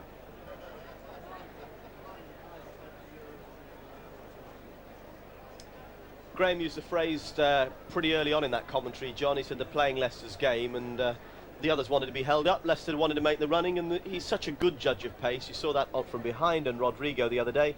Here you see it from in front. He just eked this filly out. He made sure they didn't go too fast early on, despite the fact being pressed by Risk Me's Girl. There she is, singled out for you. And at the second half of the race, when shaken up, she really did find a nice turn of foot. And you wouldn't really know that she's had a race. Watching her trot back, she was almost showing off, really pointing her toe. And at this point, about a furlong and a half to go, and we've just heard that 2 Can Do is being led in. She looked pretty pottery on her way to the start, but there's nothing pottery about Niche. She's lengthened her stride. We thought beforehand that she'd get this trip. She certainly got every yard of it. The further she's gone, the easier she was going. And really has enjoyed herself, this filly. Would have done her confidence the world of good. She suffered a couple of setbacks in the last couple of races, but she's back on the winning trail again, and I dare say it won't be too many minutes before owner Lord Carnarvon's in the winners' enclosure again also. Well, she looks pretty sore, John. Yeah, she looked very pottery on the way to the start. I should think that she's just a little bit shouldering. The ground is drying up all the time here this afternoon.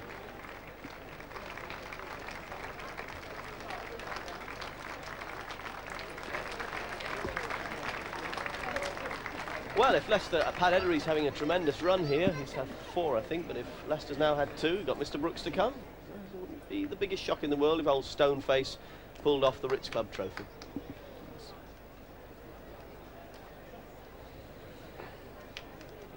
Well, this is Two Can Do walking back, and I just had a quick chat with Ray Cochrane. I said, what happened? He said she's lame, and she is walking back just a little bit sore there. The ground, obviously, with no rain, appreciable rain here in the past week, just dried out, and just what Conrad Allen was saying, he's just worried about the firm ground. So that's the reason Ray Cochrane jumped off shortly after passing the post. Well, famous colours those, red, blue collar, white cap. And this filly, bred by Lord Carnarvon too, although she has a sale price which indicates she went through the ring at Tattersalls, I think at some stage, £7,600, but if Highclere stud, that's Lord Carnarvon's operation. Son of Risk Me. Risk Me was champion older colt in France in 1986, although he's actually trained by Paul Kellaway. He won the Grand Prix de Paris. He's a very good horse. And this horse will be as good an animal as he's so far sired. Cubbyhole, the dam, comes from a very interesting family. She's out of Hiding Place, and Cubbyhole is related to Little Wolf and Smuggler, but also to the dam of Sheikh Albadou. So the speed and away starts so important. Lyric Fantasy out of the stalls like the Pocket Rocket, but Mr. Brooks is going with her, and Freddie Lloyd, who went down to the post well in the dark blue colours, Diamonds Galore. They're heading to the centre of the track, and Lyric Fantasy has been taken on by Freddie Lloyd. Freddie Lloyd by a half to Diamonds Galore. Paris House the right, on the left Lyric Fantasy. Length and a half back to Medaille d'Or, then Harvest Gold and Farfalou, and Mr. Brooks and Aliasaf and Blighton Lad and LBO the back marker. Boy, this is fast. They come down 2.5 to go. It's Diamonds Galore, and on the left it's Lyric Fantasy, the red, between the pair in blue. That's Freddie Lloyd. Paris House is there with a chance. LBO starts to pick up. 1.5 furlongs to go, and it's only now that this little filly starts to go on by a half. Freddie Lloyd, Mr. Brooks is in pursuit. Paris House finishing fast on the far side, but inside the final furlong, and it's Lyric Fantasy who's going to take it, but the challenge comes from Mr. Brooks. Lyric Fantasy by a length and a half, and it's going to be Lyric Fantasy. It has pricked at the line. Oh, so cheeky. Mr. Brooks is second, then Diamonds Galore. A big run from that LBO4. Freddie Lloyd and Paris House and Farfalou and Harvest Girl and Medaille d'Or and Aliasaf and Blighton Lad just outpaced. Well, they always say a good big one beats a good little one. On this occasion, it was a brilliant little one beating a good big one. The result then of this Keeneland Nunthorpe Stakes, it's a win for the diminutive number 11 Lyric Fantasy, a daughter of Take Gallery in the colours of Lord Carnarvon, and a treble for Richard Hannon here on Keeneland Nunthorpe Day. This one ridden by Michael Roberts at £1 overweight, didn't make any difference to the result. His 154th winner of the season. Second horse home is Mr. Brooks. Lester Piggott at 1-2 then for Richard Hannon in this Group 1 sprint. Third horse home is Diamonds Galore, ridden by Aaron Grider, and that fast horse ran very well indeed. And the fourth horse home was number 3, LBO, who picked up from the back and finished well. Well, I think they've gone very fast indeed. Normally Lyric Fantasy, who cost just 3.3 as a foal and 12.5 as a yearling. You can pick up these bargains if you can look. Well, she was being taken off her legs by the pacers early on, but it was her determination that saw her through in the end. Yeah, tremendous scenes we'll see, I'm sure, after this, because early on it was Freddie Lloyd, Pat Edery, blue colours, royal blue colours, the darker blue of the American Challenger, and Aaron Grider, Diamonds Galore this side, Paris House the grey struggling. But it's just now, John, and prior to that I was a little bit worried, Lyric Fantasy takes over. She's run a smashing race, this filly. Normally she bursts off in front, makes all of the running. Michael Roberts didn't hurry her when he found that there were one or two just taking her along early on, gave her time to find her legs, and the further she's gone, she's really got into gear. And although Mr. Brooks, remember, he's already a Group 1 winner, has chased her, he was never ever going to get past her. And a week or so of going without his food has proved well worthwhile for Michael Roberts. Well, we think that she's clocked a time under 58 seconds, and it was certainly a really good race, and great to see her keeping her unbeaten record against these older horses. And Lyric Fantasy has returned up the arm on, 11 to 8 on favourite, back down from 5 to 4 on. The second, Mr. Brooks, went off on. Kino in the cross belts is 3. After these, Low is well placed, as also is Gentilhomme. Wallow is lying really right up with the field at the moment, the favourite, and followed by Gwent. They've gone already the first quarter of a mile, and it's Vitige with the noseband blazing the trail for France, followed by Relkino 2 and Monado 3. The field almost splitting into 2 groups now. Towards the back markers in the early stages are the maiden same as Tom, together with Thieving Demon, and also towards the rear at the moment is AC Yolson and Royal Boy. But Vitige still in the lead as they near halfway in the 2,000 guineas, and with France 1 and 2, Relkino next, Wallow the favourite going strongly, back to John Penny. Vitige continues to make it from Gwent on the far side, Relkino right up with the leaders on the near side, then comes Royal Boy, then just in behind them on the far side comes Frankie, but it's Vitige who continues to lead from Relkino on the near side. Wallow comes up to join those two, and so they pass a 3 furlong from home marker, and it's Wallow on the near side with Relkino, and still on the far side indeed Vitige, and also making ground on the far side too is Frankie, but they pass the bushes on towards the final 2 furlongs, and it's Wallow who now takes it up from Relkino, and on the near side Sea Dive. Vitige is not done for because still well placed on the far side. They come now with a furlong and a half still to run, and it's Wallow in the lead from Vitige, Frankie on the far side, then comes Thieving Demon, that's the leading 4. They come now towards the final furlong, and it's Franco Dettori on Wallow as they come out towards the last 100 yards. Wallow's going to win this one from Vitige, and then in 3rd place comes Thieving Demon, Patrick's Frankie. Kingwood Stead. He's up at Kingwood Stead with a couple of more. Perhaps I get the chance one day to ride the classic winner. Yes, like well, he did. Well, Frankie.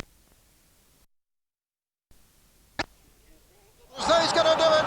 Saint-Gervais is increasing the margin. Dr. Devious is in trouble. Contested bids making a little ground, but Saint-Gervais is going to storm away with the Irish Derby. Saint-Gervais was second at Epsom is putting 6, 7, 8, 10 lengths between him and Dr. Devious and contested bid, and at the line, Saint-Gervais has won it. Dr. Devious is second. Saint-Gervais, who's been right on his toes in the paddock today, demolishing his rivals there and the course record. But remember, of course, the ground will be very different today. And remember also that Dr. Devious wasn't at his best that day. Now his trainer, Peter Chapelheim, reckons he is back to his pre-Derby form. Well, now, what of Kuyonga? Well, she was a major disappointment at York, where she was found to be in season, but before that she was a brilliant winner of the Eclipse, less than 3 weeks after her superb performance at the Royal Meeting. Furious the leader because they come to the 2 pole from Young Buster being pulled out now by Walter Swinburne. Coming there on the outside is Lucky Lindy. Young Buster's taking it up now, and here comes Kuyonga as they race down to the furlong pole. Young Buster the leader from Kuyonga for Allen, putting in a tremendous challenge. Young Buster and Kuyonga as they race into the closing stages. Kuyonga takes it up now from Young Buster, perpendicular, putting in a good run as they come to the line. Kuyonga's won it from Young Buster in second, and perpendicular in a photo for second, in fact, but probably third. Well, sadly, she lost that one on disqualification on the grounds of careless riding by Warren O'Connor, but she's back in good nick today. And the pace will be fast and furious today with 2 pacemakers for Saint-Gervais, a great racing prospect between 3 Group 1 winners. And, of course, the other factor today, will Saint-Gervais handle himself so well round Leopardstown, which, of course, is a left-hand course. Saint-Gervais likes to lead with his wrong leg, well, his right leg. The runners on their way to post, as you can see. Lester Piggott said earlier that the ground's only just on the soft side of good despite the heavy overnight rain. So with Dowland, the stable companion of Kuyonga, down at the start with his rider Pat Gilson, we now join the commentary team of the Irish television service.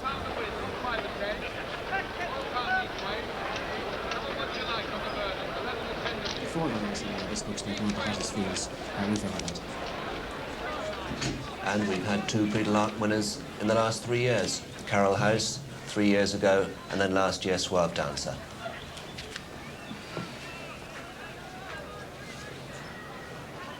Dr. Devious, number 6 in the light colours. What a great job Peter Chapelheim has done with this horse, because he's been to America to run the Kentucky Derby, had a rough passage all the way. When he was scoped after running, he was found to have a lot of old muck down his lungs. They got him washed out, brought him back, not the ideal preparation, and he arrived at Epsom fit to run for his life and won the greatest race in the game, the Epsom Derby. And if he doesn't manage to win another race like that, that's one thing you can never take from him. He's a hell of a good horse, he's a tough horse, consistent horse. And it was nice to see him win such a big prize. Nice to see John Reid too, because John is from the north of Ireland, very good rider, and it was nice to see him. An ambition, I think, for every flat jockey is to win the Epsom Derby. John has won many a good race, but I think that'll always be a prize he'll cherish to the day he dies. 7 to 4 on St. Gervais, Sanjavit. 7 to 2 is Dr. Devious. 4 to 1 now Kuyonga. 10 to 1 Great Palm, having opened at 8s. 50 to 1 Alflora. 100 to 1 Malvernico. 200s the pacemakers Magic Car and Dowland.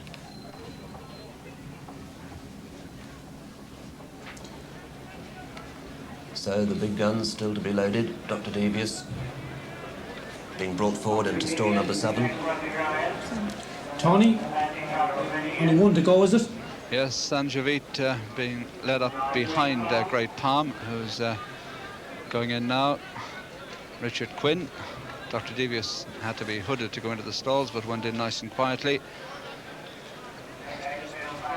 Also at the back, Malvernico. In fact, Malvernico to be followed in by Kuyonga on the near side, and then Sanjavit. And Alflora, Sanjavit number 9, Alflora number 5. Mile and a quarter ahead of them for the Kerry Group Irish Champion Stakes. All in. Magic Car, the pacemaker for the favourite nearest to us, and they're off.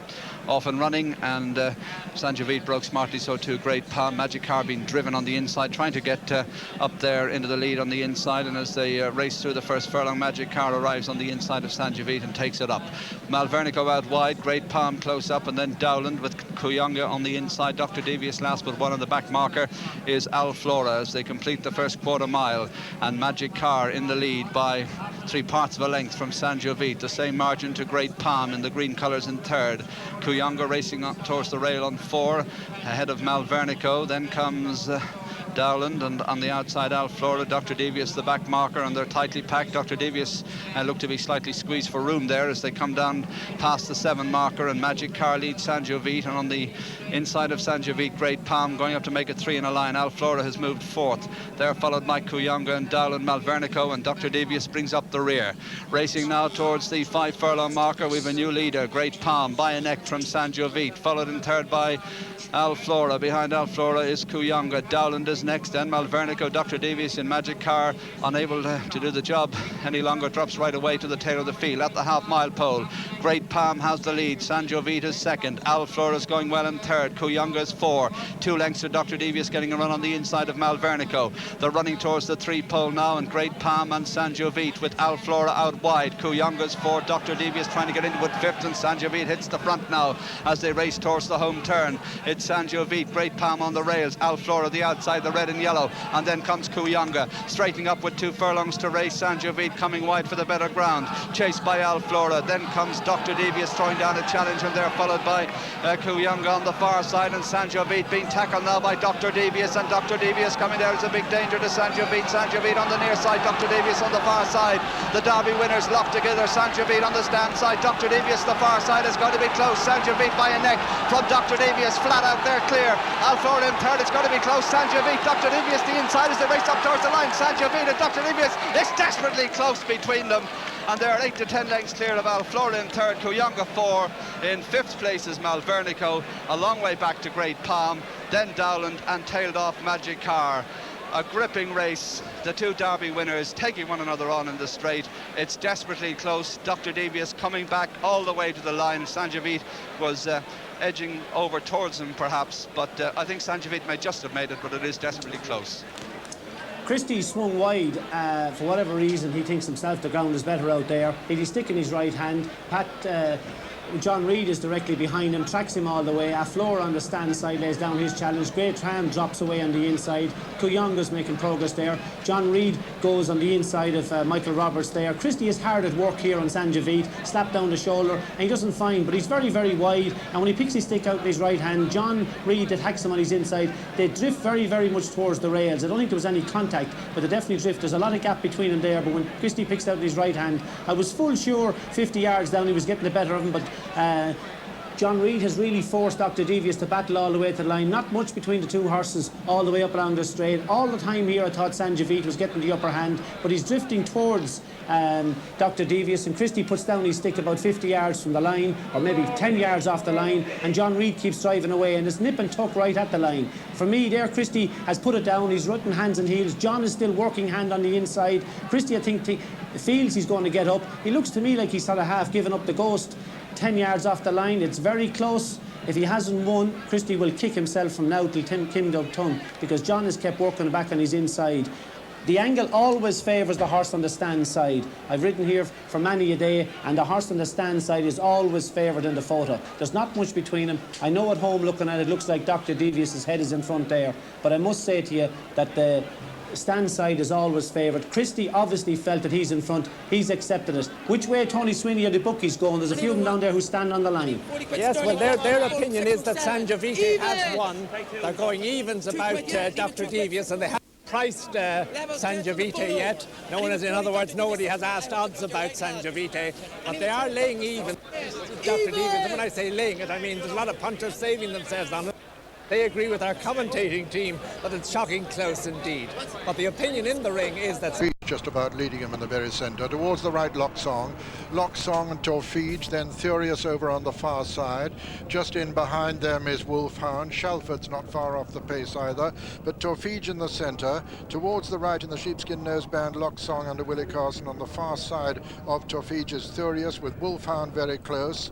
Cambrian Hills, they're right over on the far side. Rose Indian tucked in behind the lead. Torfige the leader. Locksong towards the right. Between horses then is Shalford, last year's winner. Furious on the far side, with on the very far side now Wolfhound beginning to make steady progress as they come down towards the 2 furlong marker. And it's Locksong under Willie Carson on the right of the picture, who's taken it up now from Torfige in second. Here comes Wolfhound over on the far side in third. Furious is behind them, and then comes Shalford. It's Locksong on the near side from Wolfhound on the far side. Torfige weakening a little. Locksong holding out distress signals under Willie Carson now, and Wolfhound challenging hard over on the far side, and Wolfhound gets the better of Locksong as they race into the closing stages. Monton's putting in a good effort, but Wolfhound is going to win it, and as they come to the line, Wolfhound has won the Diadem. Locksong is second and third, Monton for Torfige, then came Furious, and behind Furious, Rose Indian and Shalford and Mysterioso and Amiga Minor and Arctic Tracker, and finally Cambrian Hills. And so the result of the 1992 Diadem Stakes is first, number 7, Wolfhound, owned by Sheikh Mohammed, a fourth winner of the meeting for him, trained by John Gosden and ridden by Steve Cawthon. Second was the gallant filly Locksong, number 5, owned by Mr. Jeff Smith, trained by Ian Balding and ridden by Willie Carson. And third was number 2, Montange, second last year and third this time, owned by Mr. David Moore, trained by Matt McCormick and ridden by Pat Edery. Fourth was number 11, the long-time early leader, Torfige. Well, the fantastic run of Locksong's come to an end, but it didn't look like coming to an end here because she was cruising in front. Willie looked as though he'd got all his rivals covered. Torfige in the centre there in the red. Wolfhound on the outside, Steve going well enough. Shalford already beaten, and Furious under the whip were one from the left in the orange colours. But here, suddenly she starts throwing out distress signals, and the travelling and the racing has finally caught up with her. But what a race she's run. Still a good performance, Julian, because there's a big jump from handicapping to group racing, and this little horse ran a super race at Newbury, as I was saying. It gave him a confidence booster all the way, and today, well, he's run right up, I think, to his King Stand running, and he's really turned in a good performance. He could gradually go into a Group 2 sprinter later on. I think 6 is his trip. I thought 5 was a little bit sharp at Newbury, Julian, but I think 6 has proved his ideal trip today. Yes, he's won really well, but Locksong, who was in a handicap at York with 7 stone 10 earlier in the year, you wouldn't have believed she'd have finishing second in the Diadem. A wonderful run. Montant, who was second last year, finishes third this time. The field today, but Marling is, so is Selkirk. Here's Peter. That's it, and they're away. Sharp Review over on the right of the picture, with Hamas tracking him. Mystico's right up there in the early stages, and Hamas just has the advantage now. The pacemaker for Lahib. It's Hamas from Mystico, then Sharp Review. Brief Truce on the outside. Lahib comes next, and then All at Sea. The back markers at the moment are Marling, second set, and Selkirk, and it's Hamas making it, and making it a good gallop too. Hamas as they race now towards the 6 furlong marker. Hamas the leader by about 3 from Mystico. Behind Mystico is Lahib. Behind Lahib is Sharp Review, and then comes All at Sea. Brief Truce on the outside of Selkirk, and then second set and Marling, and they're racing already towards the home turn, passing the half-mile marker, and as they do so, it's Hamas in the lead from Mystico in second and Lahib third. Travelling well in fourth is All at Sea, then comes on the inside second set. Behind second set is Brief Truce, then Marling on the inside, then Selkirk, and finally Sharp Review is dropping right out of it and moving over towards the centre of the course. The pacemaker Hamas, and letting Lahib come through to take it up as they come to the furlong pole. Lahib is now the leader from All at Sea. Here comes Brief Truce under McKinnon towards the stand side, and Selkirk also improving just behind him. It's Lahib the leader from Brief Truce now as they race to the furlong pole. Lahib from Brief Truce and All at Sea. Selkirk is not going to make it. It's Lahib the leader from Brief Truce as they race up towards the line. Selkirk is finishing well, but Lahib is going to hold them all, and at the line Lahib has won it from Brief Truce, second Selkirk third, 4 was All at Sea, 5 second set, 6 Mystico, 7 Marling, 8 Sharp Review, and 9 Hamas. And so the result of the 1992 Queen Elizabeth II Stakes. First, number 1, Lahib, owned by Sheikh Hamdan Al Maktoum, trained by John Dunlop, who last won it in 1977 with Trusted, and ridden by Willie Carson. His 7th winner of the Queen Elizabeth II Stakes in the last 21 years.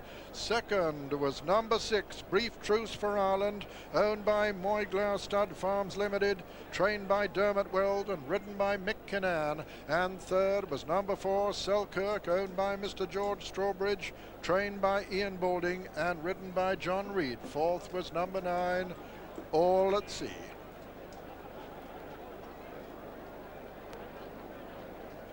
Well, a great tactical triumph for the Sheikh Hamdan team, with Lahib taking it up early in the straight and making the best of his way home. But looking behind, not a lot of room for the other protagonist. All at Sea there, well, she's possibly got every chance. Look at Marling trying to pull out there. Walter doesn't get the split. Look to the noseband of Selkirk.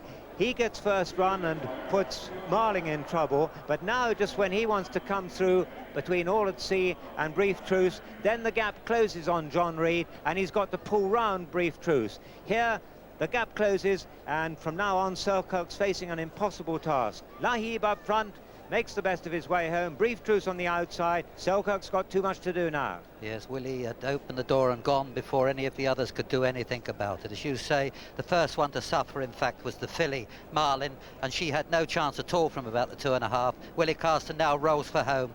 Selkirk's had a lot to do to try and cut them back. He couldn't. The other, Brief Truce, in fact, didn't have the best of runs either. The only one with a run in the race is the winner, Lahib. Well, it's no surprise to hear that there is... Number 7. Visa 11-4, marking on Pont, a 7-2 also with Bright Generation at 7-2, 11-2 bar those 3. And here's Peter. That's Edge Fan nearest to us, all in, under orders. A little appeal there from Avisa's rider. Okay. He says okay, but she's a bit slow away, Avisa. Avisa has lost a little ground as the gates opened, and Mystic Goddess, one of the early ones to show. Mystic Goddess going on, Ivanka over on the far side. Magic Rempoint's just in behind the lead, and Edge Fan towards the left of the picture as we see them, but it's Mystic Goddess the leader. Mystic Goddess over on the far side, Ivanka. Avery has come up to join the leaders with Edge Fan on the near side. And right over on the far side and a little bit in rear at the moment is Combe d'Habitude. Also in rear still is Evisa.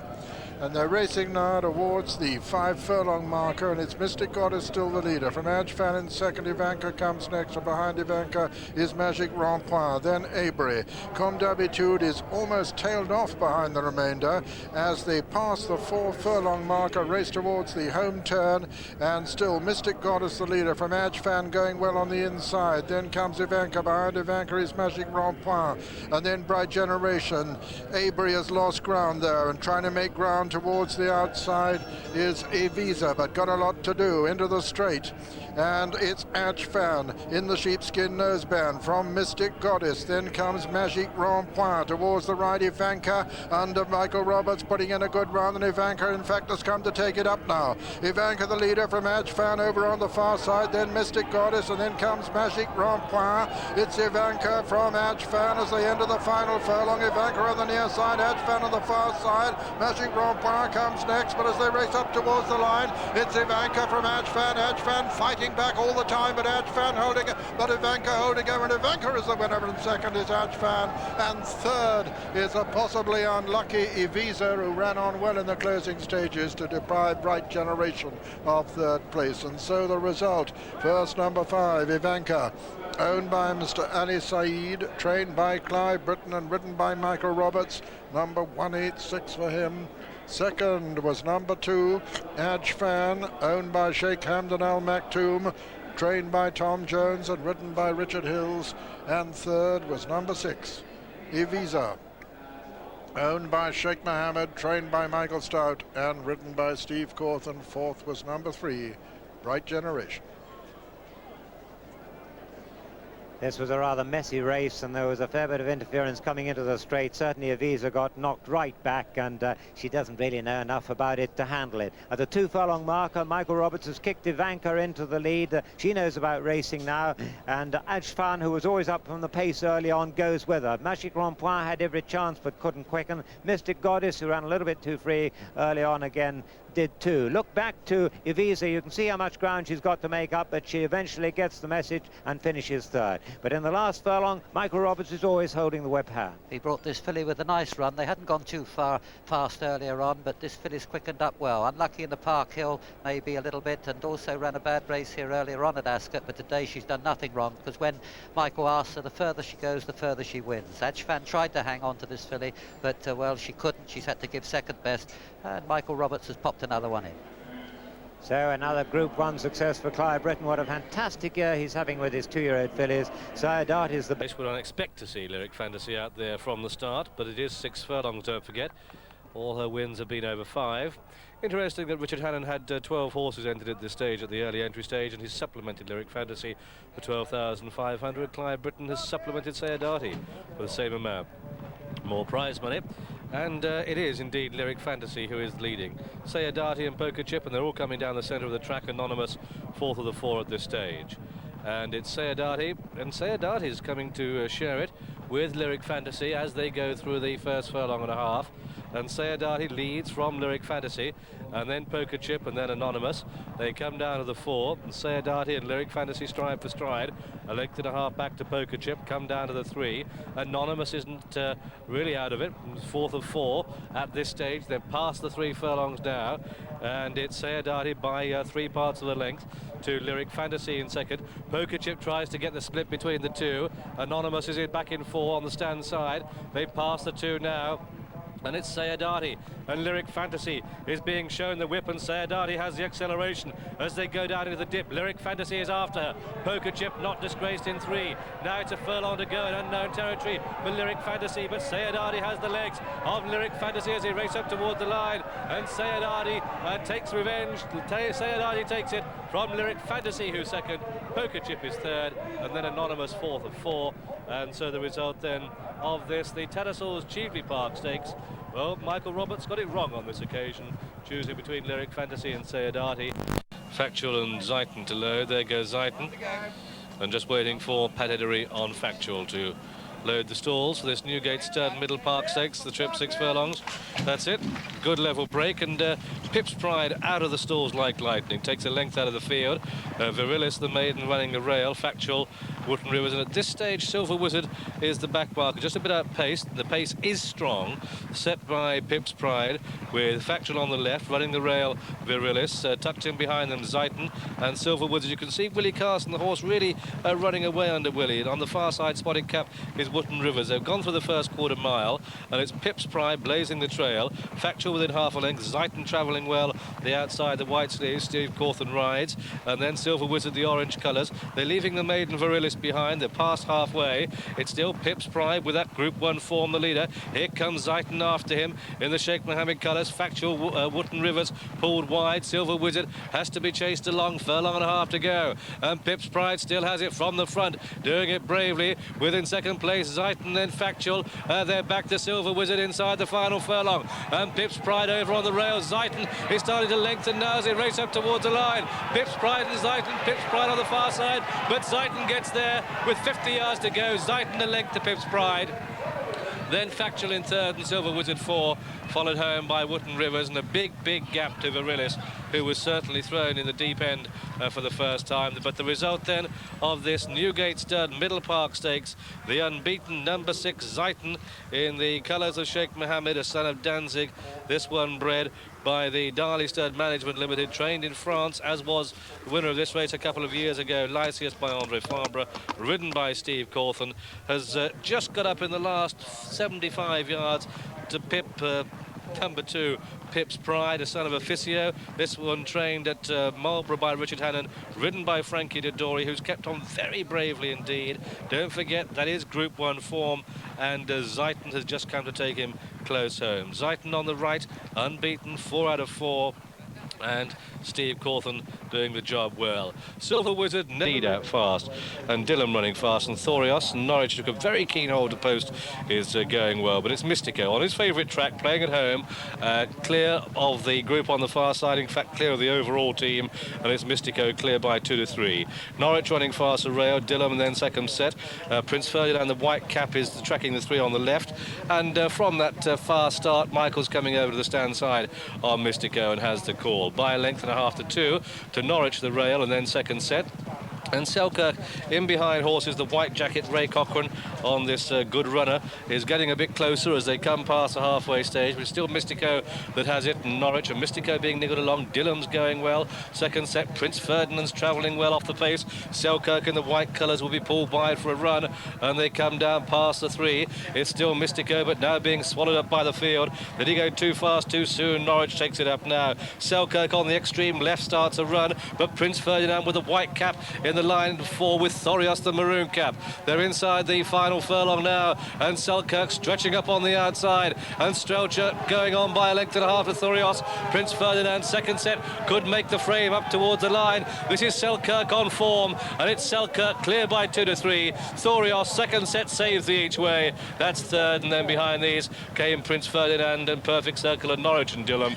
And in the and Forlorn a little bit slow to go in the yellow colours. On the left, it's Queen's View with the white sleeve jacket, and also coming through on the left of the picture is Katiba, and up for the pace Mystic Goddess, and Yawl in the firing line now. So they're starting to stretch. There was no pace on early through the first half furlong or so, but it's Yawl and Darrell Holland really going for the line now, clear of Mystic Goddess in second, and then Ancestral Dancer with the starred sleeves in third. Katiba, Willie Carson asked her to get a bit closer, and just tracking them is Winona and Lester Piggott, and they all electing to come down the centre of the track, and they're past the 4 furlong marker, and it's Yawl stretching the field by a length to Queen's View, who's tracking Mystic Goddess. Mystic Goddess, the blue cap. Willie Carson getting to work on Katiba, asking her to go after Yawl in front. Go on, old girl, get a bit closer. They come down past the 3, and certainly being chased along, but Yawl has the answers at this stage. Katiba in blue on the right, blue cap on the left, Mystic Goddess. Behind that one is Queen's View, the white sleeves, yellow jacket. Forlorna starts to pick up. Winona gets reminders, but trails as they pass the 2 down into the dip, and Yawl now now, pressed by Queensview, the white sleeves. Blue cap the far side, Mystic Goddess between these three. You're really stretching her neck out bravely and finds reserves, but so too Queensview. And it's a battle now as they race up towards the line. And it's You're nearest to us, holding on by a neck to a half. Going away, 3 parts as one. You're is the winner from Queensview second. Back into third came Mystic Goddess, and then behind these came Katiba. And the last horse to pass the post was Winona. The result then of this, the Rockfel Stakes. From the front, he knows that the filly stays and came home on this faster ground. Changed his whip action there, just keeps showing the filly the whip. Queensview came to press with the furlong to go, but when she did press, Youghal just kept finding more. Good front-running performance. Second horse home, Queensview. Third horse home was number 5, Mystic Goddess. Youghal, the 9-4 favourite. Is Inchinor, 8th Petadia, 14-1 bar those 4. There you are, Graham. And Fatherland a little bit slow to go. Zaphonic was out well, and Firm Pledge is up with the pace early on, which isn't strong. Zaphonic tucked away on the right of the picture. Inchinor in the red cap at the top of the picture. And in the pink colours, it's Zinn that's come through to show it with Subug in blue. Then Carbon Steel, and then behind these comes Firm Pledge. Settled mid-division is Lost Soldier.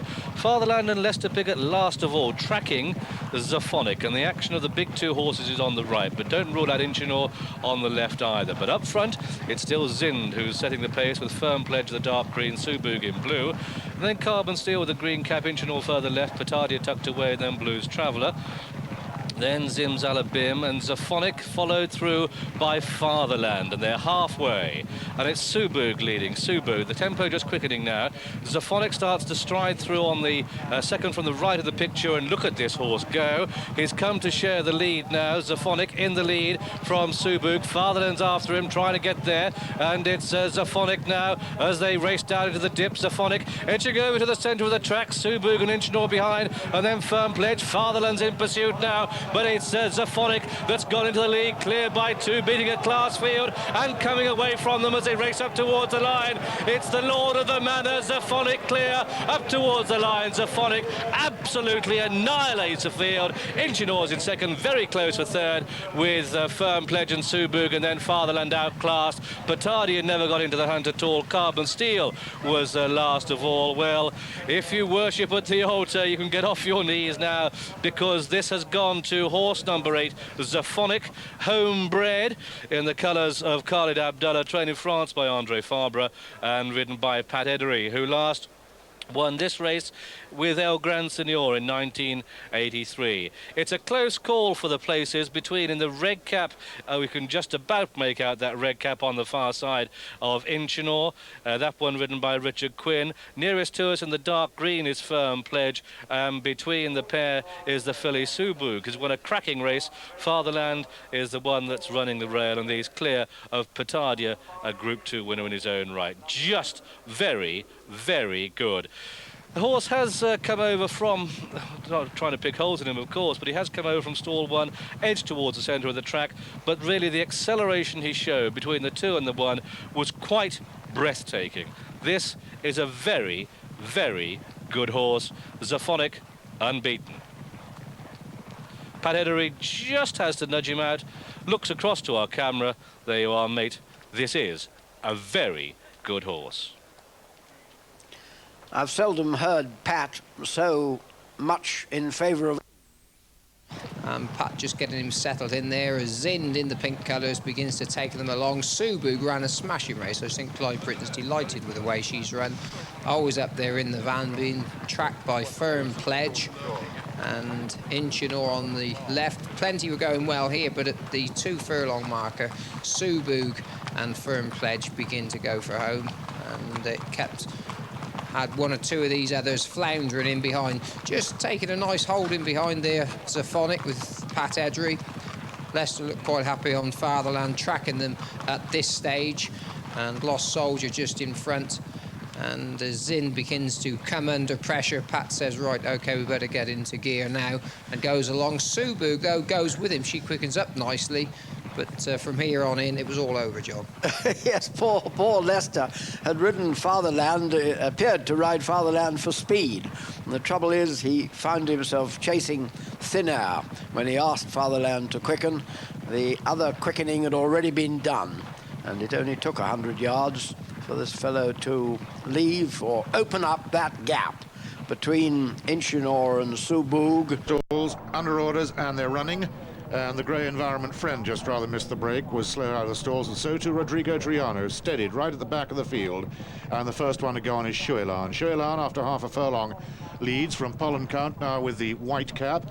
Right up with the pace two is the outsider Corrupt, and then Zahi now with a red cap, and after these midfield Massad, followed by Seattle Rhine, Lahid making ground, and the final three are Steinbeck for France, then Environment Friend, the only English bred, and still at the back of the field is the favourite Roderigo Triano. They're coming towards the end of the first quarter of a mile. They're in two groups now, and over on the far side it's Zahi now who's gone on, Zahi from Lahib, and then Steinbeck, and over on the far side that's Roderigo Triano as well. On the near side Shuelan is in front. Shuelan from Pollen Count, Corrupt, Massad, and then Seattle Ryman still at the back is the grey Environment Friend. They're coming down towards the end of the fourth furlong, and still out in front is Zahi on the far side. Spot that big white noseband. Zahi in front from Steinbeck for France, and then Lahib, the second favourite, Roderigo Triano, and on the near side Shuelan. They're just past halfway now in the Dubai Champion Stakes, with Zahi still leading the far side, Shuelan on the near side. It's over to you, Graham Good. Inside the last half mile, and Zahi the red cap, and Steinbeck being ridden along. Shuelan, the yellow colours, coming there with a run. Roderigo and Leicester getting closer on the fence. They've passed the three, and it's still Zahi who has it from Lahib. Yellow colours is Shuelan, then comes Massad with a big white face, and still Leicester on Roderigo, hunting up the leaders as they pass the two.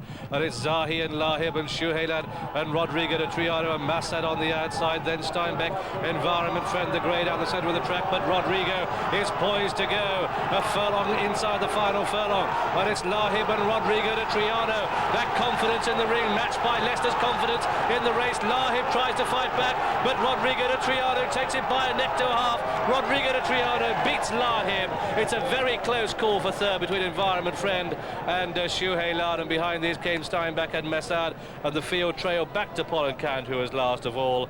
Well, Lester Piggott has won this race on some good horses, Sir Ivor and Giacometti. He's ridden some confident races, but I doubt, as he has a chat there with Willie Carson, as if he's ever ridden a more confident race in his life on Roderigo de Triano. The winner of this Group 1 Dubai Champion Stakes.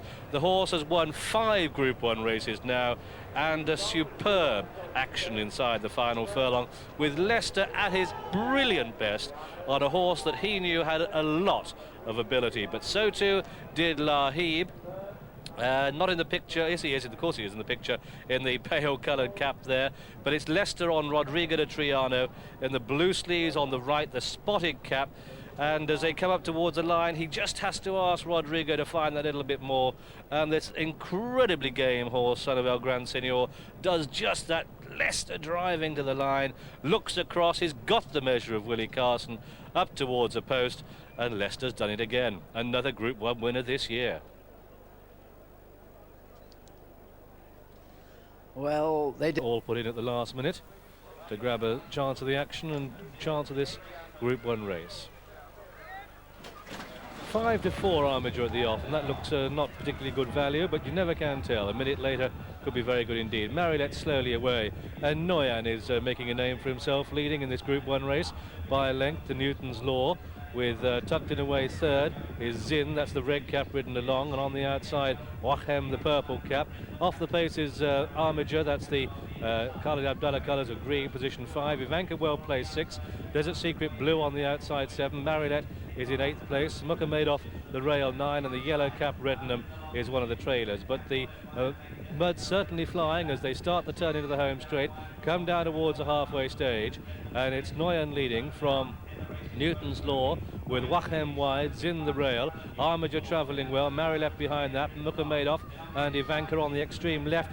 Desert Secret, they've passed the halfway stage, and it's Noyan striding out well in the lead, clear by 2 to Zinn ridden along. Here comes Armiger with a smooth run on the outside. Ivanka's in pursuit, and then behind these Desert Secret the outside, and it's Armiger now that strengthens and goes on by about a length. Ivanka down the centre of the track. Desert Secret on the stand side. They come past the two, and it's Armiger really appreciating the cutting the ground and really attacking the ground, coming too clear with a furlong and a half to go, and Armiger spread eagling across field, clear by 2 to 3. Ivanka in second, Zind holding third, but they're really strung out inside the final furlong, and Armiger going well clear for Panettone, and Henry Cecil's 9th winner of the race, clear by 6 to 8 up towards the line.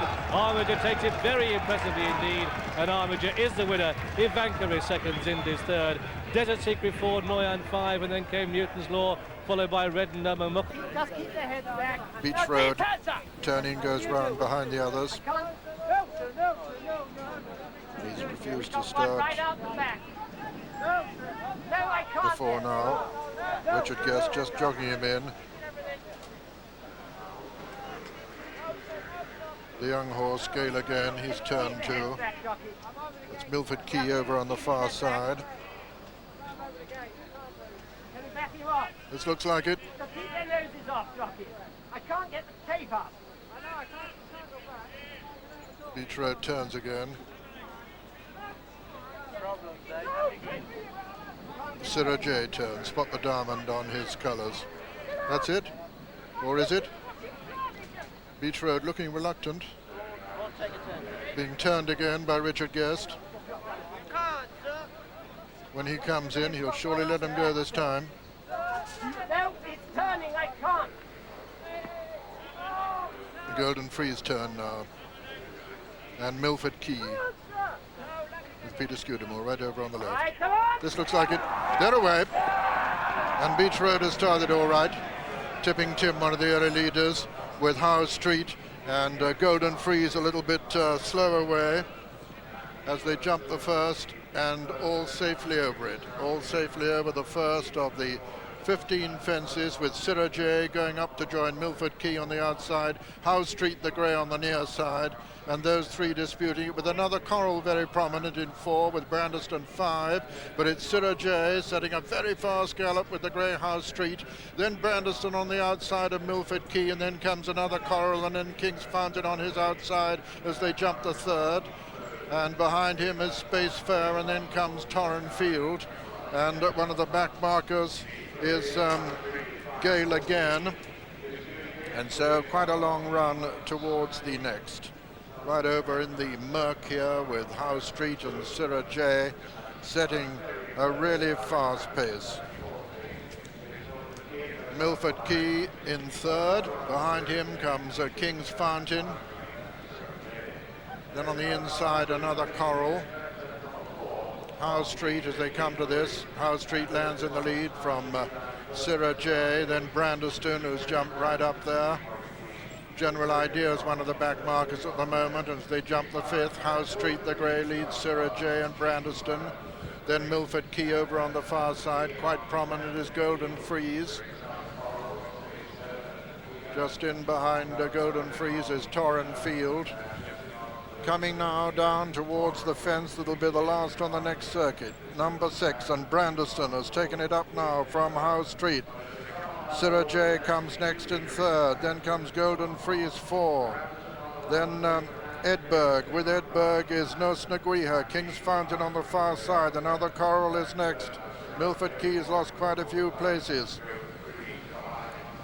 And Brandeston being joined once again by Howe Street. These two, Golden Freeze has moved into third, just ahead of Sirrah J, who's now being passed by King's Fountain, with Nos Naguiha next, and then comes Space Fair and another Coral, then Torren Field, and then Beach Road, who's made a place or two. Racing downhill with Howe Street, once again the leader from Brandeston. Then comes Golden Freeze, King's Fountain travelling well in fourth, then comes Space Fair, Nos Naguiha, another Coral, and Milford Key over the 8th. The next will be the Water. And a faller there's Milford Key. Milford Key's gone there as they come to the Water. It's still Howe Street the leader. Howe Street from Brandeston.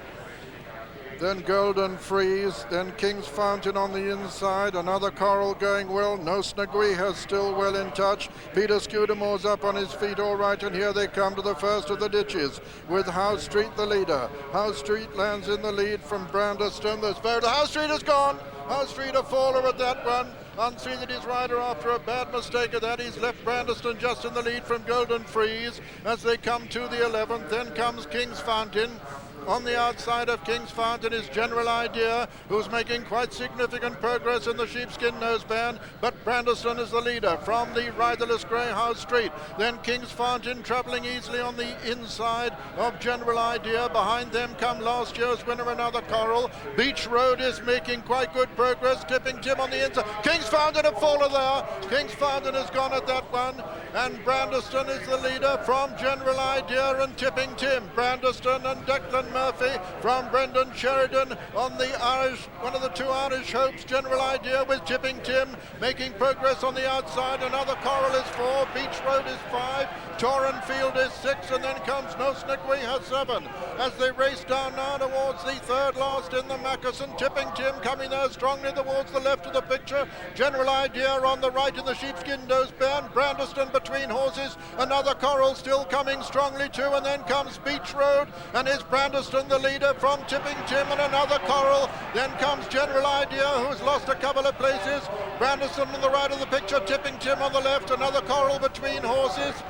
Tipping Tim lands in the lead from Brandeston, and another Coral, and Beach Road still making ground. They're racing round the home turn now, and it's Tipping Tim the leader from another Coral, last year's winner. Then comes Beach Road in third as they race towards the last in the 1992 Mackeson, and it's Tipping Tim the gamble of the race from another Coral, last year's winner. Then Beach Road, then General Idea. Tipping Tim by 3 lengths lands from another Coral in second. Another Coral putting in a tremendous run is Tipping Tim on the far side. Another Coral on the near side. Beach Road in third. General Idea 4. Tipping Tim is going to hold them all and win it easily. And at the line, it's a local triumph.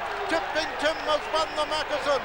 Beach Road is getting up to a photo with another Coral. It's a photo for second and third between Beach Road and another Coral, with General Idea 4, Brandeston 5, Spacefair 6, 7, Edberg 8, Torrenfield, and 9, No Snaguiha. They're the only finishers, and so the result of the 1992 Mackeson Gold Cup is first. Number being called in.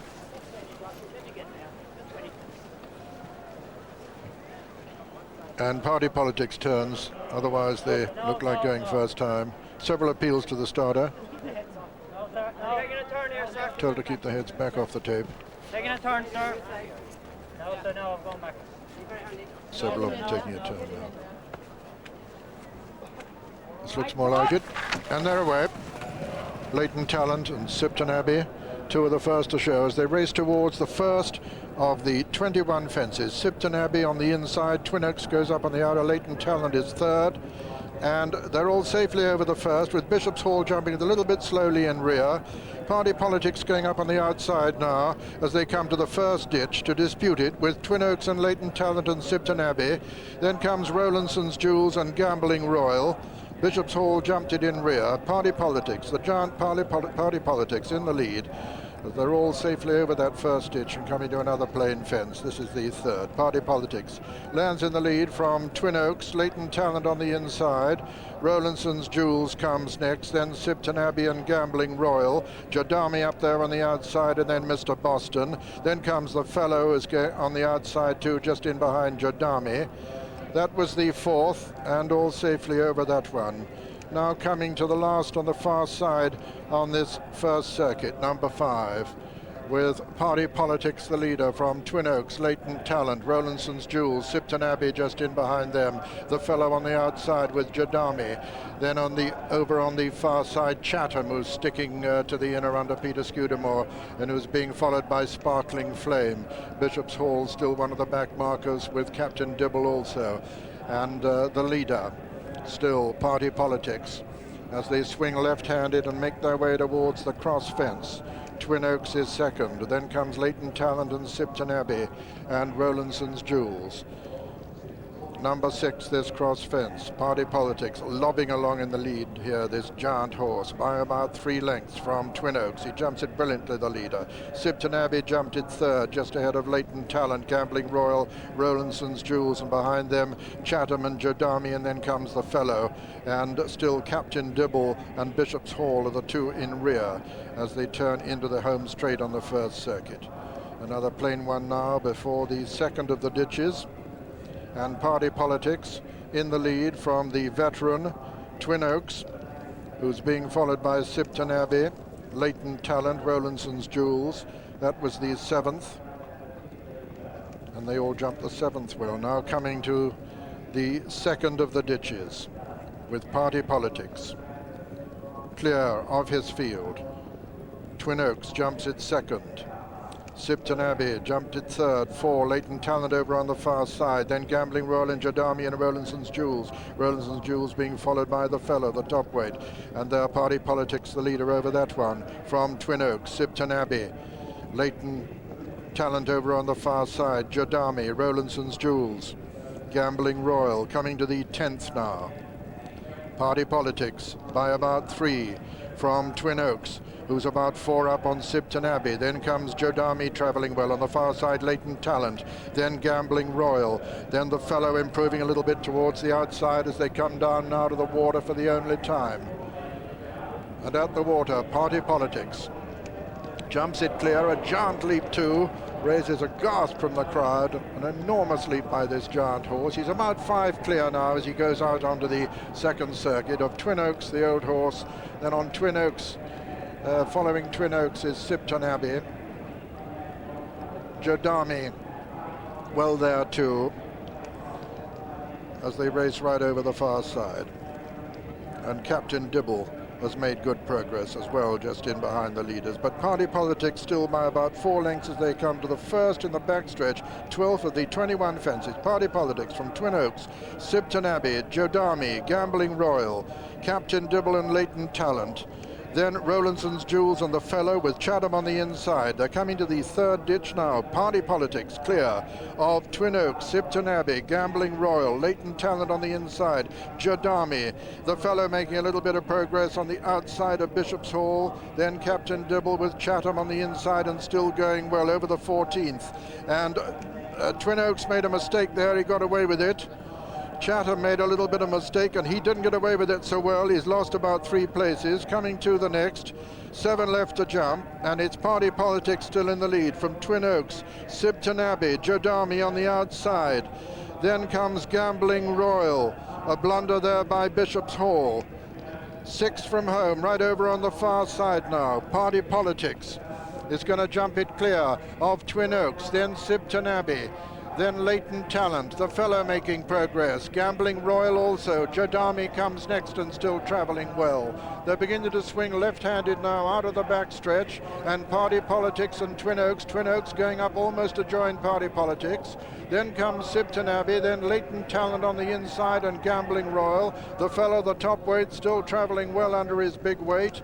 They're coming towards the cross fence now, 5 from home, and as they do so, it's Party Politics and Twin Oaks. Twin Oaks has just taken it up now as they come to this 5th from home. Sipton Abbey is challenging him on the outside. Then comes Gambling Royal. Behind Gambling Royal is Jodami, then Bishop's Hall, and then Chatham, and then the Fellow. Racing round the home turn now, and it's Twin Oaks from Sipton Abbey and Gambling Royal with Richard Dunwoody bidding for a hat-trick on this one. Then on the outside is Bishop's Hall, who's still well in contention. Behind them come Jodami and then the Fellow. Coming down towards the next fence, this is 4 from home, and Sipton Abbey landed in the lead there from Gambling Royal. Then comes Jodami travelling smoothly towards the stand side. Chatham getting back there over on the far side. This is the final ditch, 3 out. Sipton Abbey and Jodami. Jodami on the near side. Sipton Abbey on the far side. Then Gambling Royal. Then Chatham, who's still there. Then quite a gap then to the top weight, the Fellow. Jodami's going to land in the lead here from Sipton Abbey. It's these 2 now, and it's Mark Dwyer on Jodami, the leader. Mark Dwyer on Jodami from Sipton Abbey. Adrian Maguire, these two, very little between them now. Then comes Chatham. Behind Chatham is Gambling Royal, and then comes the fellow. Juddmonte landed in the lead there from Sipton Abbey. Juddmonte on the near side, Sipton Abbey on the far side. They've got 200 yards to run. Sipton Abbey on the far side now from Juddmonte as they race up towards the line. Adrian Maguire and Mark Dwyer is going to be close. Sipton Abbey going away now from Juddmonte. Sipton Abbey's going to win it. Sipton Abbey wins it. Juddmonte is second. The fellow runs on tremendously to be third. 4 is Chatham, 5 is Gambling Royal, 6 is Rowlandson's Jewels, 7 is Captain Dibble. And then behind them came the old-timer Twin Oaks, and several of them pulled up, and those include, and they're away. And Milford Key goes right up, in fact, to dispute the lead, to take it up now from another schedule, the Irish Hope, with Elfast next, and then Tipping Tim, and they're setting off at a real fast pace and all safely over the first, with another schedule on the inside of the second schedule on the inside of Milford Key. Elfast is third. 4 comes another Coral, and then behind them Tipping Tim, and then the Illywacker on the outside with Freeline finishing. Nosnaguiha is the back marker at the moment, and second schedule is the leader at the third fence from Milford Key. Elfast on the inside, another Coral between horses is Tipping Tim, and then the Illywacker. Freeline finishing for the grain. Sacrador, the back marker still Nosnaguiha. And a long run towards the next fence with second schedule for Ireland, the leader from Milford Key, Elfast, Tipping Tim, another Coral and the Illywacker, and Freeline finishing and for the grain. And then Nosnaguiha into the straight on the first circuit in this triple print Gold Cup. 31,400 to the winner, and second schedule jumps it clear of Milford Key and Elfast in third. Behind them come Tipping Tim. Another Coral over on the far side, on the near side Freeline finishing over the fifth this time. Second schedule lands in the lead from Milford Key and Elfast. Then Tipping Tim and another Coral on the far side. The Illywacker prominent, and then Freeline finishing. Nosnaguiha, Sacrador, and for the grain. This will be the second last next time, the sixth this time. Second schedule from Milford Key and Elfast and the Illywacker. Freeline finishing, and over on the far side another Coral, then Tipping Tim, Sacrador, and Nosnaguiha and for the grain. Over the seventh, and still second schedule, the leader from Elfast and Milford Key. These two just ahead of the Illywacker and another Coral, and then Freeline finishing, then Sacrador, then comes Tipping Tim, Nosnaguiha and for the grain, just the back marker of the 10 runners now, who are all standing in this Teleprint Gold Cup as they run downhill now towards the next. Second schedule, the leader, 17 fences in all, and there's 2 mile 5 furlongs. Second schedule coming up to number 8 now from Milford Key. Jumps it second, another Coral on the inside third. Then comes the Illywacker with Elfast on the outer and Freeline finishing, being tracked by Sacrador, the water now. Second schedule from Milford Key, another Coral, Freeline finishing and Elfast in the Illywacker. Nosnaguiha, Sacrador on the outside. A ditch now. Second schedule jumps it well and boldly in the lead from Milford Key. Another plain fence now before the final ditch. Number 11, Milford Key on the outside of second schedule.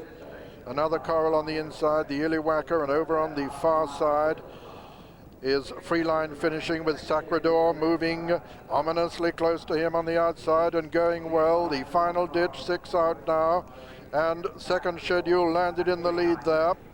Second schedule with the Illywacker well up there, Milford Key on the outside, another Coral on the inner, Freeline finishing, and Sacrador. Sacrador makes a little mistake at that one and loses a little bit of ground. Second schedule is the leader as they race down from the top of the hill now with Milford Key in second. They got 4 left to jump. Then comes the Iliwaka, then Sacrador moving back into a challenging position on the outside of Freeline finishing as they jump this one. Second schedule, 4 out, lands in the lead. Milford Keys a faller was brought down the Iliwaka. They're out of it and racing down towards the next. 3 out now, and it's still second schedule with the advantage. Second schedule lands in the lead there from another Coral on the inside. Freeline finishing made a mistake there. Sacrador is under pressure. Tipping Tim is one of the challengers now, as second schedule still has the advantage as they make their way towards the second last. Another Coral putting in a great run on the inside, but it's second schedule in the sheepskin nose band from another Coral, then Tipping Tim and Freeline finishing just in behind them, and then comes Sacrador at the second last. And another Coral over on the far side takes it up now from second schedule, and it's another Coral for David Nicholson and Richard Dunwoody. David Nicholson's had 4 winners of the meeting already, and he's going to jump the last in the lead in the triple print. Another Coral, the local horse, starting away now from second schedule, is under pressure. Then comes Tipping Tim, racing into the closing stages, and another Coral, who's been the bridesmaid before in this race, is going to win it this time as they come to the line in the triple print Gold Cup. Another Coral is the winner. Second schedule is second, and third is Tipping Tim. 4 is Freeline finishing, and then 4 the Grain and Sacrador, and behind them Elfars pulled up with No Naguiha, and so the result first, number 3, another Coral, owned by Mr. Mike Dealey, trained by David Nicholson and ridden by Richard Dunwoody. Second was number 6, second schedule, owned by Mr. Hugh McMahon, trained by Arthur Moore in Ireland and ridden by Adrian Maguire. And third, number 1, Tipping Tim, owned by Mrs. Jenny Moe, trained by Nigel Twiston Davis and ridden by Carl Llewellyn, with fourth, number 8, Freeline finishing. So another Coral wins his 5th race on the course. David Nicholson wins his 5th race at a fantastically successful meeting for the local stable, and Richard Dunwoody. But that's what it would be if Saganika collects. Well held on form. Magic Knight, the thinnest horse in the race, but she was second last year and is even better form this year. Petit Lou, an improving late entry, and Walter Swinburne has just flown in from being touched off on Sheikh Albadou in America. Dr. Devious, hero of Epsom and beat Saint-Gervais last time, today is their 4th encounter. Polytane, shock winner of the French Derby, that form doesn't look good enough here. Saint-Gervais, champion of Europe in midsummer, but he's always looked much less effective when the mud is flying. Seattle Rhymes got real talent, but has been unlucky and remains unproven at this distance. Jalifa, a big winner on the track, her brother Dancing Brave won in '86. Pat Edery thinks she has a real shot. Usual Friendly, the favourite, unbeaten, loves soft ground. She's taken 3 classics, but no Ledger winner has won the Arc. Market Booster, Michael Cannan won on a Carroll House. This filly is a very real outsider today. Vervaine's been running a good company, but can't beat Jalifa on any known form.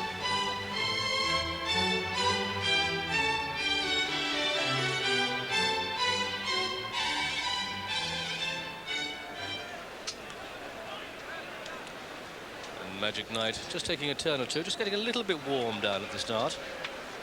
But what a tremendous Philippa would be if she wins, but that's it, she's installed. Magic Knight for the Arc de Triomphe, and they break away. Subotico a little bit slow to go, and as they sort themselves out going for the first 100 metres, which they all run straight, and User Friend is up with the pace. Sadler's Hall and Marshala, the staying horses, are up front. Petit Lou is bang there, Market Booster, Sapiens and Dr. Devious, followed by Magic Knight and Jolifa and Arcanga, and out wide pacing well is Saint-Gervais.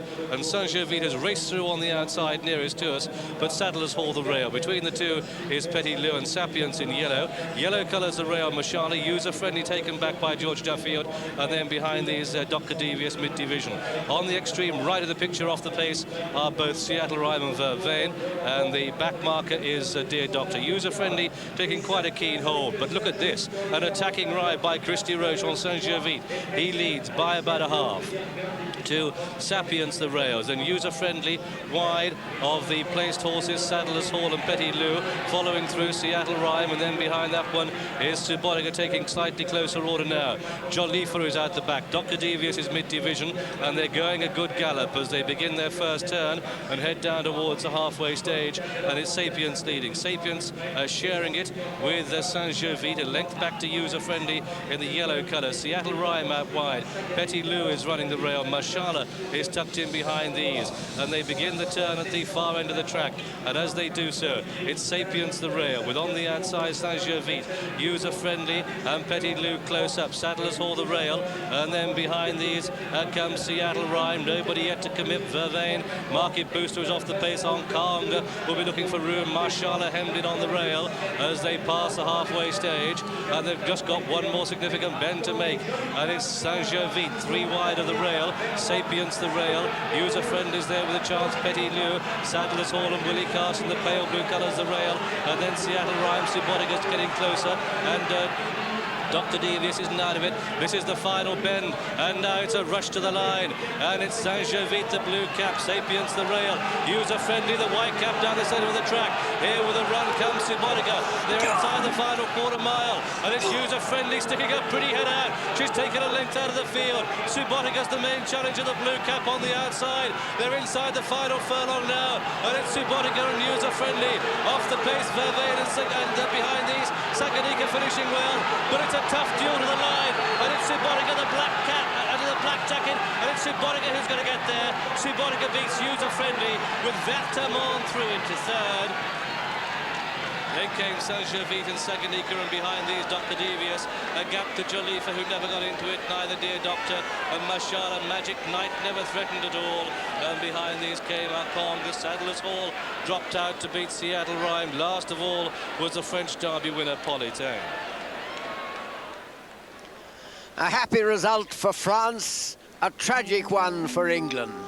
The white-faced Subotica poised at user-friendly's quarters as George Duffield asks her to go and challenge the Irish Derby winner Saint-Gervais. Saint-Gervais has run a tremendous race from his bad draw on ground too soft for him, but as George said afterwards, user-friendly went past him in strides. She really quickens on this ground, but outside her, there's that white face of Subotica looming beside her and now gaining.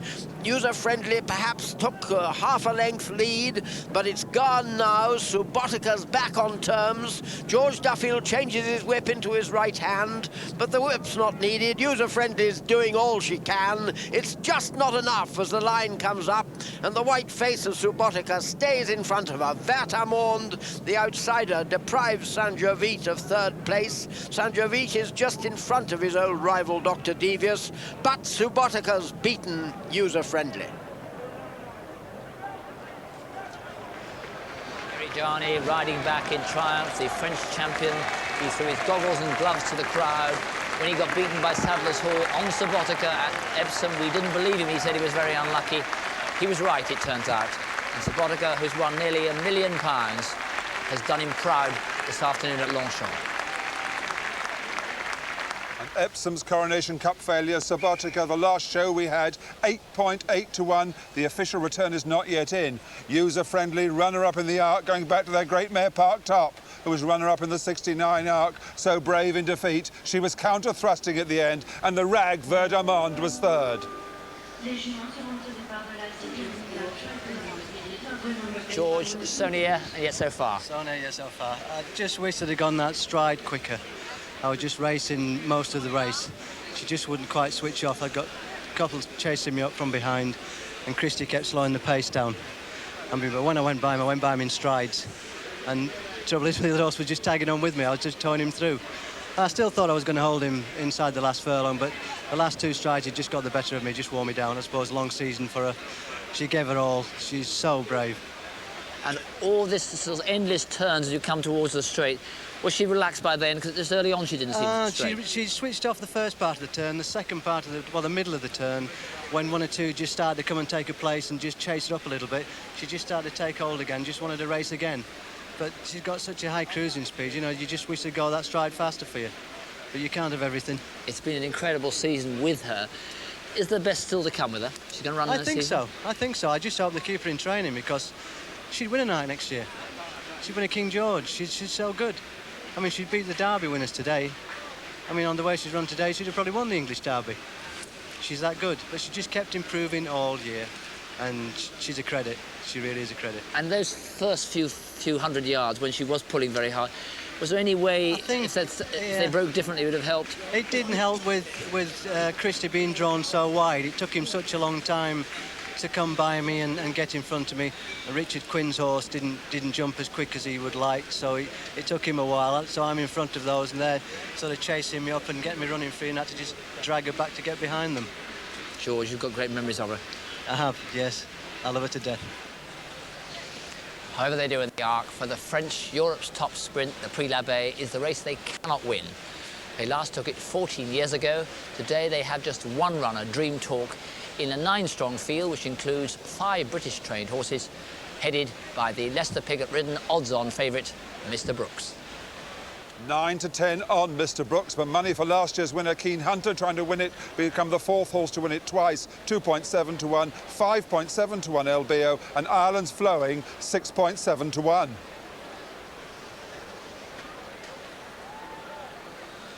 Triomphe being eased in, that's it, they're set, 5 furlongs the trip, minutes the dash, that's it, they break away. Bold and Flashy, LBO just a little bit outpaced early on, and it's Bold and Flashy who leads. Bold and Flashy the leader, with Dream Talk on the far side, they're running fast, Keen Hunter third, Pepper and Art of the red colours nearest to us, Mr. Brooks just a bit outpaced, so too is LBO, but they've gone for the first furlong and a half, and it's the Canadian runner, Bold and Flashy leading by about a length to Dream Talk the rail, Pepper and Art and Keen Hunter, then behind these comes Bezel, with Mr. Brooks going to work, Flowing the grey LBO, and Triomphe is the back marker at the halfway stage.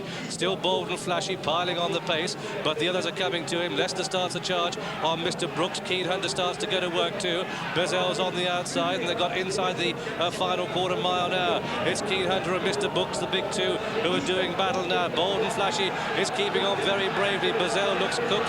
Flowing staying on from the back. LBO starts to pick up. Pepper and Art is last. There's Mr. Brooks going too clear of Keen Hunter as they race up towards the line. It's going to be Mr. Brooks who takes it. Mr. Brooks clear at the line from Keen Hunter. LBO flies to the death for third.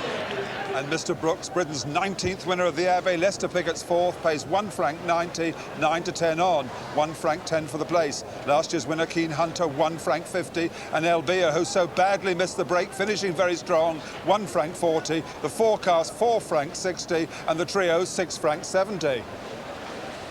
France's top 2-year-old fillies were on show in the Prix Marcel Boussac, headed by the Sheikh Mohammed pair, Cox Orange and Kindergarten. We fielded 3 runners, Marilette, Nemea and Love of Silver in an 11-strong field. Their final turn, and it's Marvia leading from Gold Splash in second place. Love of Silver, the Clive Britton runner, on the outside showing third. Cox's Orange is well placed. Kindergarten on the outside with a yellow sash. Off the pace, Marilette is trying to come with a run. They're inside the final quarter mile now, and Marvia, that pace was telling, and she starts to weaken. And it's Love of Silver going on. Love of Silver on the outside of Gold Splash. These are 1 and 2. Off the back with a run is Kindergarten finishing well, and it's between these 3. Very wide and late Rocket with a dash as they race up towards the line. Gold Splash inside the final furlong. Gold Splash and Kindergarten, the yellow sash down the centre of the track, and as they race up towards the line, it's going to be a close call here between Gold Splash the rail. Gold Splash just takes it from Kindergarten. Love of Silver through to third. Gold Splash, £12.40, that's 11.4 to 1, £2.80 for the place. Kindergarten, £1.70, Love of Silver, £2.40. 4 of the last 7 winners went on to win our 1,000 guineas. Gold Splash won't make it 5 out of 8, that's for sure. And now, at last, Arazzi. So much has gone wrong with last year's little wonder horse since he blew out in the heat of the Kentucky Derby. That is something of a sporting wonder that he showed up today at all. His target was the Prix de Rondois. There were 10 opponents, including 5 from Britain. Arazzi had to win this to prove that the dream hadn't died. So it's Mojave in the blue colours leading. At this stage, Arazzi is in about 5th place off the rails and well placed as they make their final turn. Head for home now, and it's Mojave, the white cap, the rail, in the dark blue colours, Dompierre with a run. Arazzi is sneaking through now, gets a view of the front, and his acceleration takes him into a lead. And it's Arazzi now going on with a furlong and a half to go. It's Arazzi who goes 2 to 3 clear of Lucky Lindy, calling collects, and he just on the outside. But this is Arazzi back to his best now, coming 5 clear as they race up towards the line. And it's Arazzi clear of the others who are toiling in his wake. And Arazzi and Eriksson up towards the line. Arazzi and Steve Cawthon, Hardhill are the winners. A photo for second between Call and Collect and Al-Hijaz. And then came Lucky Lindy, followed home by Acte Francais. And then Dampierre and Tikfar, and behind Tikfar. Arazzi magnifique, and look at that price, 2 francs 20, 6 to 5 favourite, 1 franc 70 for the place. Call and Collect, 2 francs 20. Al-Hijaz, 4 francs 70. The forecast, 12 francs 20. The trio, 109 francs 20. And Arazzi, back to the glory days, goes for the Breeders' Cup Mile at Gulfstream on October the 31st, and he'll win. And the result of the art with the SP Subotica, 9 francs 80, that's 8.8 to 1. 3 francs for the place. User friendly, 3 francs 10, look at that. And Vert d'Armand, 10 francs 50. The forecast, 30 francs. What a championship day, but as always in racing, there's still plenty of questions that need re-asking. And for several of today's... King George VI chase, sponsored by Triple Print, and they come down towards the first, and at it, it's going to be King's Fountain, the leader, and they're all safely over the first. King's Fountain at the head of affairs in the green jacket. On the inside, his stable companion Docklands Express. Kim Bailey 1-2 at this stage. Really jump one. This is the ditch, and they come to it. And a fine leap by the leader. And the fellow, the odds-on favourites last, but they've got a long way to go. Begin to swing right-handed at the far end of the track, and is King's Fountain clear by 3 to Docklands Express and Pat's Jester. Tipping Tim the rail, the Ely Whacker, then the Josh Gifford pair, Bradbury Star and Deep Sensation, towing along the last placed horse, which is the fellow. So they level up to the first of the 4 fences. They jump on the back straight. There's the favourite, the fellow, and Deep Sensation, the yellow colours, just in front of him. And they're some 8 to 10 lengths off the leader, which is King's Fountain. King's Fountain coming to this plain fence, horse with a noseband, and Docklands Express on the left as we look at them. Pat's Jester, the star jacket, moving well, and Tipping Tim just in behind these. Bradbury Star racing close to the rails. Out wide, the Ely Whacker and the fellow preferring the outside route as they take this the second ditch. And Deep Sensation is just the back marker. So they head down towards fence number 5. As they go to it, it's King's Fountain clear by 2.5 to 3 to Pat's Jester and Docklands Express, and the Ely Whacker striding up on the outside. And then Bradbury Star and Tipping Tim and the fellow and Deep Sensation. And they've got one more fence to jump on this stretch of the track, and the leader's right at it now, all jumping brilliantly. It's King's Fountain, the leader. King's Fountain by 1.5 lengths to Pat's Jester on the outside of Docklands Express. They're second and third. A gap of 2 lengths then to the Ely Whacker, followed by Bradbury Star, Tipping Tim, and behind him Deep Sensation. And there was the fellow, the back marker. You can see, though, just some 8 lengths off the leader as they start the turn into the home straight, and they've run the first mile of this King George the 6 steeplechase. Come down towards fence number 7. And it's King's Fountain showing the way. King's Fountain by 1 length, jumps it well. Superb leap by the fellow on the outside. It's on the extreme right in the light green cap now. And this is fence number 8.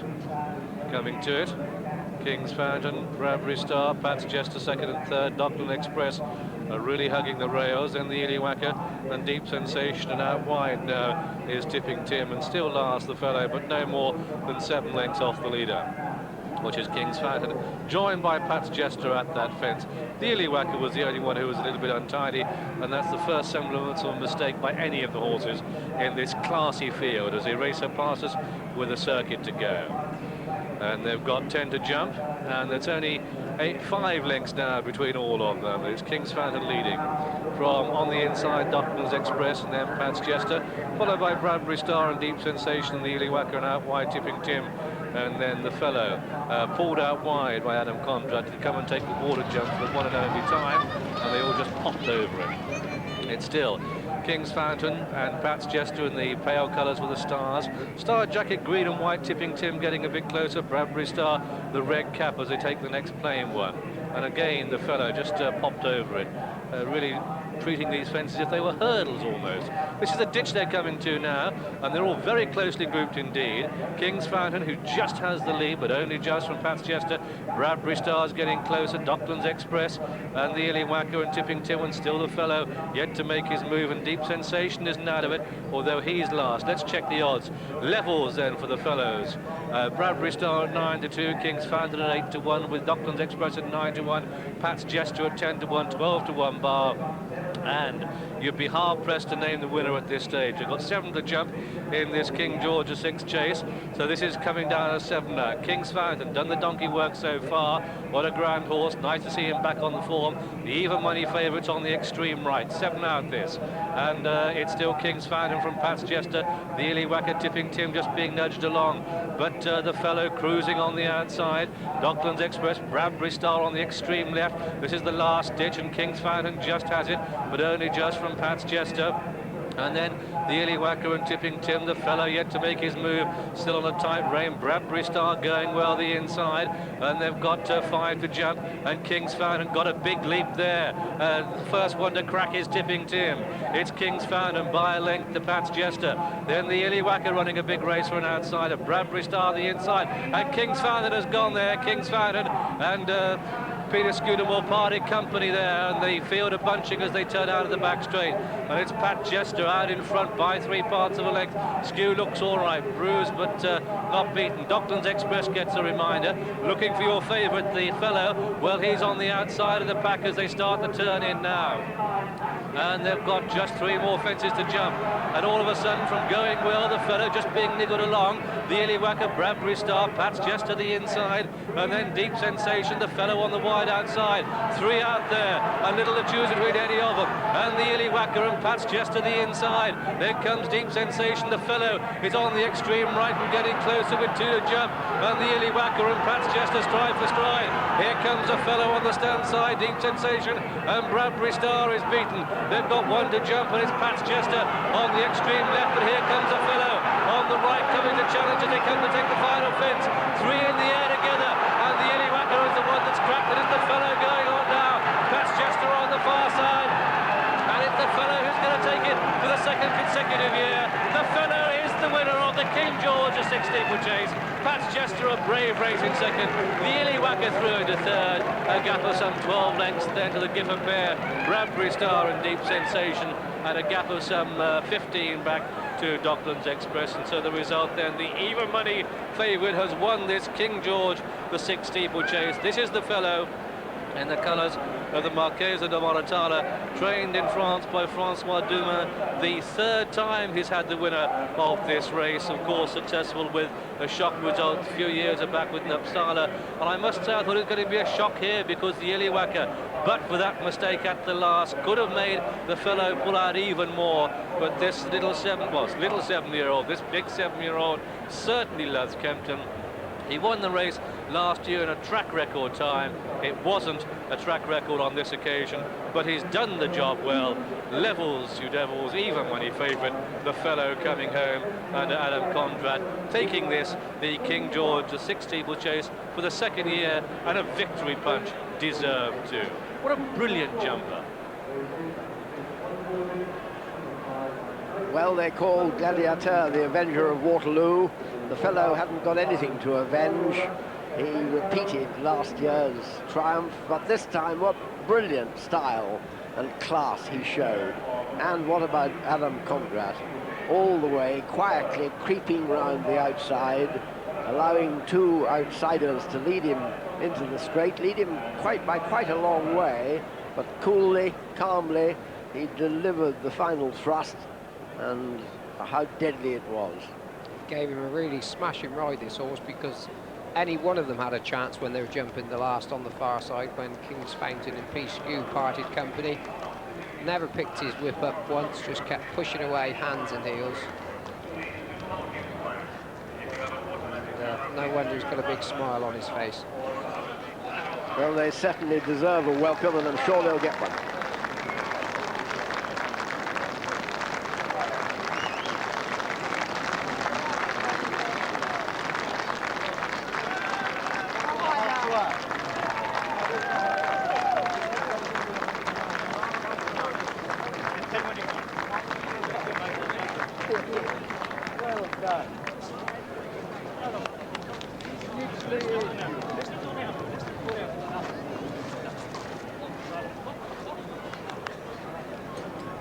Well, there's Francois Dumas welcoming his champion, and let's see how he did it from the crucial moment when King's Fountain's clumsiness undid him yet again. He's run a fine race. Some of his leaps were marvellous, but this one was too low. Well, he was on for a really long one, put down again, and in actual fact, he did well to get out of making a mess of the first one in the back straight. Anyway, Pete Skew's gone. Pat's Jester, he's run a smashing race for Neil Doughty. I think Dick Allen's delighted with him. Pete Skew just slightly winded. He's led them into the straight. The Illywhacker is cruising there in behind. Bradbury Star, and of the 5 there in a line, you have to say that the winner, the fellow, is going least well of any of them. Adam Condrat pulls his whip through into his right hand, just giving him a slap down the shoulder there. And now just look at Pat's Jester and the Illywhacker, gone for everything there. And at this fence, which is the second in the straight, just watch, because the Illywhacker is all wrong. He actually does really well to stand up, puts down again, and quickly over it. Deep Sensation, just getting a little bit tired in the closing stages. Probably just didn't get the trip for the last quarter of a mile. But Pat's Jester, the Illywhacker, and now coming on this side, the fellow. And he really has given this horse a smashing race by any standard. Just keep pushing away, hands and heels. And suddenly there's only one galloping. And now let's see it from another angle, this really true classic steeplechase finish. I know there were a lot of people at Cheltenham that thought that if Adrian Maguire had ridden this horse instead of Cool Ground, he'd have won on him, but I think he's a little bit of a character, this horse. And, well, Francois is now watching this with breath, so let's hear from the trainer himself. Because the others had done a far effort from you know, mid-bend, and then he was just breathing nicely, so he caught back on them at the end like he usually does. He has a wonderful turn of foot, that horse, and he's so serious on his jumps. Look, see the difference between the one jumper and the other. Well, we're all lucky to have a class horse, aren't we? He does finish, doesn't he? He really finishes. Yeah, yes. But running to that turn, I mean, he just looked as if he had really quite a lot of work on, and he wouldn't necessarily get there. He's laid back. He's laid back. He just waits to be asked an effort. And also, always our technique has been, between Adam and I, that we leave the horse breathe in the last bend. It's not the time to do the last effort. And while he's breathing, the others are making effort, and he's come back to them. It's a good old story. So you, lots of us in the stand were worried at that stage. You, watching him and knowing him, were not as concerned as we were. No, I was very confident. I must say, I'm afraid to say so. Well, I'm not afraid, I'm very happy to say so. And Adam Condrat, he obviously understands the horse very well, because he also didn't seem to be that worried. Oh, well, he knows him by heart. He knows this tactic of waiting and letting breathe as long as possible. And why should he lose confidence? He's confident, particularly here at Kempton. But how about Cheltenham? Is there anything about the undulations of Cheltenham and the finish that make it that much more difficult? Or do you think the luck has just gone against you? No, the track is a far difficult track and a more testing track. But I don't think he ran badly last year and the year before. Did he? He didn't run badly. So, but as we know, he didn't quite collect. But obviously that is the target now. Oh, don't talk about money. Oh, no, I'm not talking about money, I'm talking about targets. But yeah, the target is the Gold Cup since last year when I got beaten by nose. And the horse seems to be, you were saying earlier, getting better and better, Francois. He's an improving horse. I don't think he's finished to improve. He's a tougher horse. He's at least reaching 8 years old now. And I think he's going to improve until the Gold Cup, and then we'll see. Many congratulations from all of us. Thank you. And the fellow's pedigree is fascinating because he is technically a half-bred, or what the French called a saddle-bred, or autre que pur sang. He is outside the French stud book, but they very sensibly have this saddle-bred breed, which are not allowed to run on the flat in France, but are bred specifically for eventing, cross-country racing, and steeplechasing. In fact, the fellow's sire, Italique, who won on the flat. No, he didn't win on the flat, I beg your pardon. He's best known, really, as the sire of Rouge de Farge, a good horse whom Martin Pipe trained, was at one time talked of as a Gold Cup winner. And the Dam side has produced a lot of winners. And rarely, if ever, can a French train winner have proved so popular over in Britain. The really lumpy backers were on that fellow. It did touch 11 to 10, as I told you, on the course. Many punters here did bet the odds on, but returned even money. Levels, you devils. Only the rails were going evens at the end. On the boards, all that had gone, and it was an odds-on chance. The second, Pat's Jester, a screamer it ran, and back to do so, Pat's Jester, from 16 to 1 into 10 to 1. And what a race, too, the cuddly ones, the Illiwaka ran.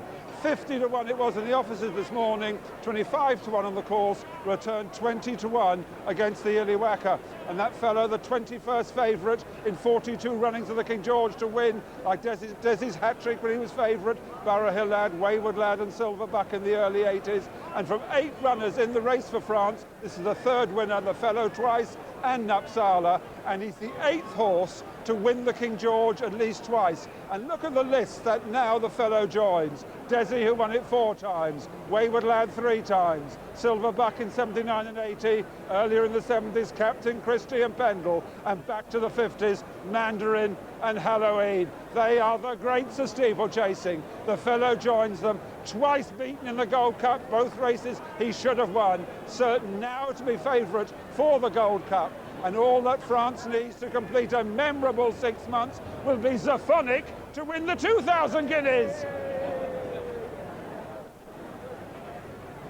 First, number 6, the fellow, even money favourite. Second, number 5, Pat's Chester, 10 to 1. And third, number 7, the Illiwaka, returned at 20 to 1. The tape paid £2.40 to win. The places were £1.40, £1.90 and £2.20. The dual forecast came to £8.50 and the computer straight forecast to £11.23 and 8 rand. And at Wincanton, the 210 was won by number 7, Cogent, 11 to 4. Second, number 1, Milford Key, 11 to 10 favourite. And third, number 3, Cash Fleur at 6 to 1. Long runner 2, 7 rand.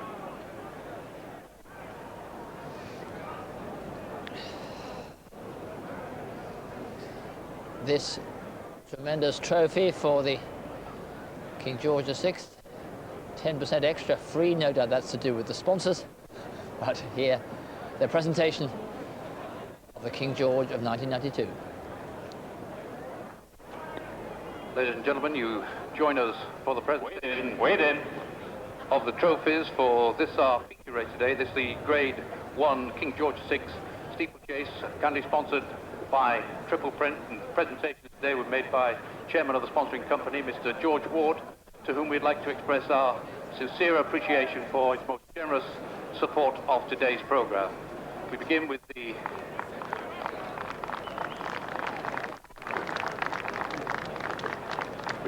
the presentation of the trophy for the winning owner.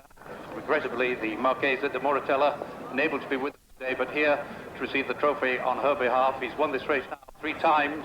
Would you please welcome the trainer of the winner, Francois Dumas.